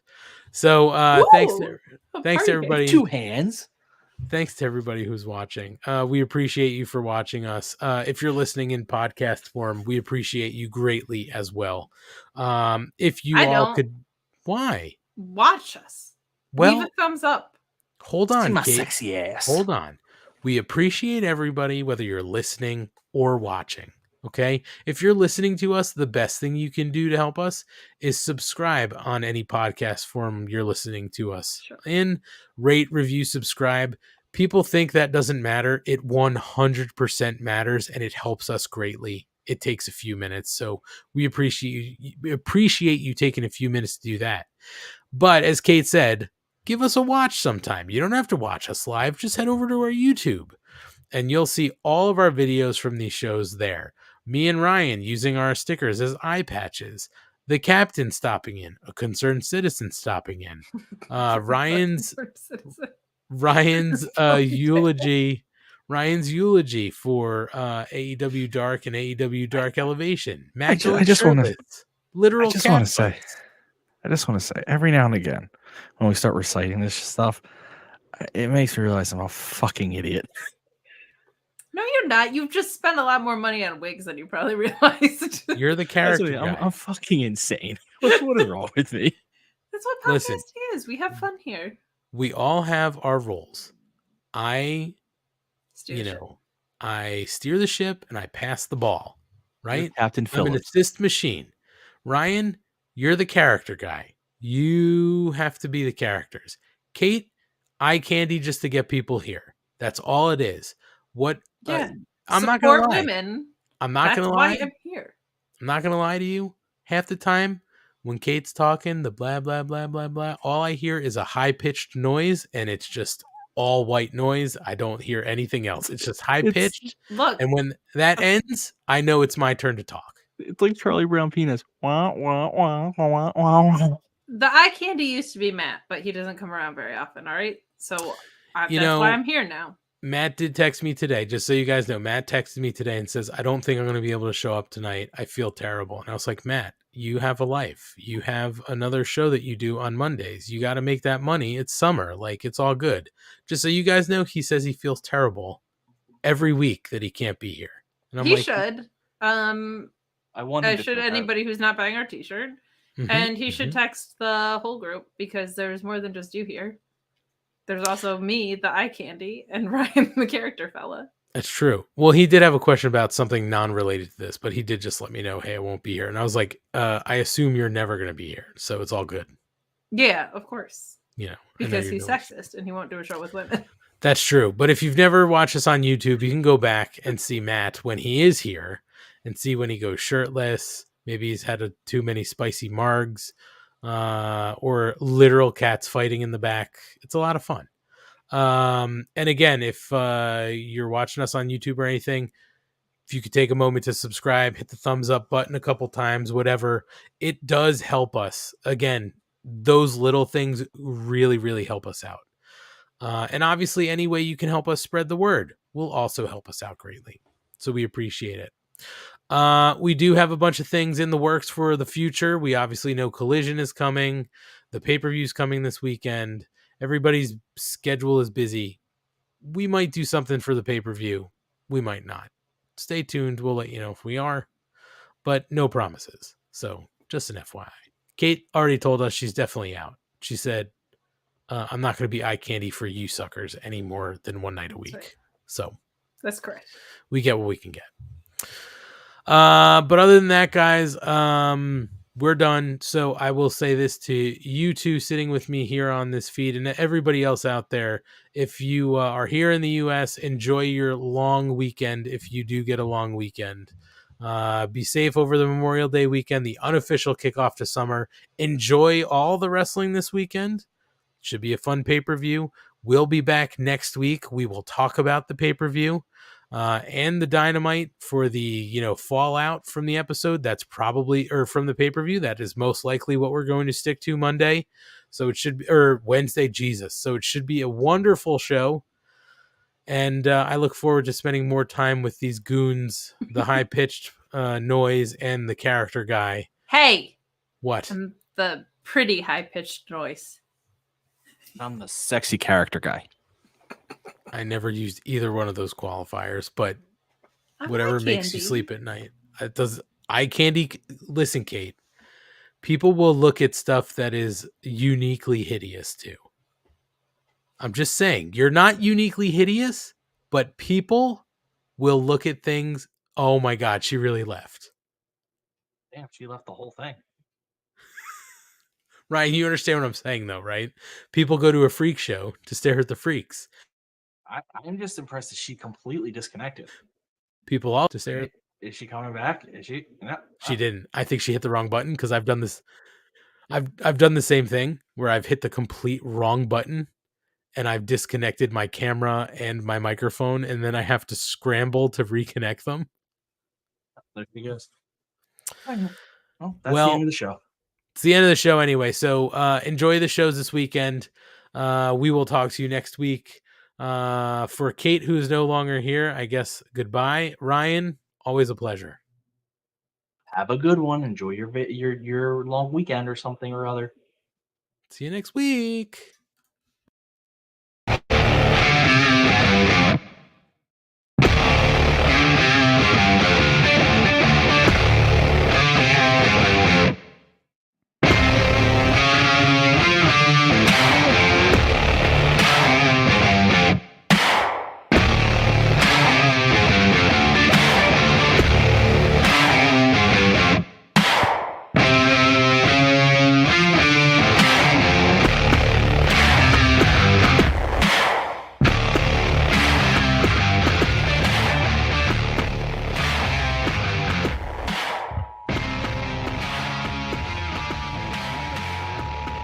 This concludes the Mark Order podcast.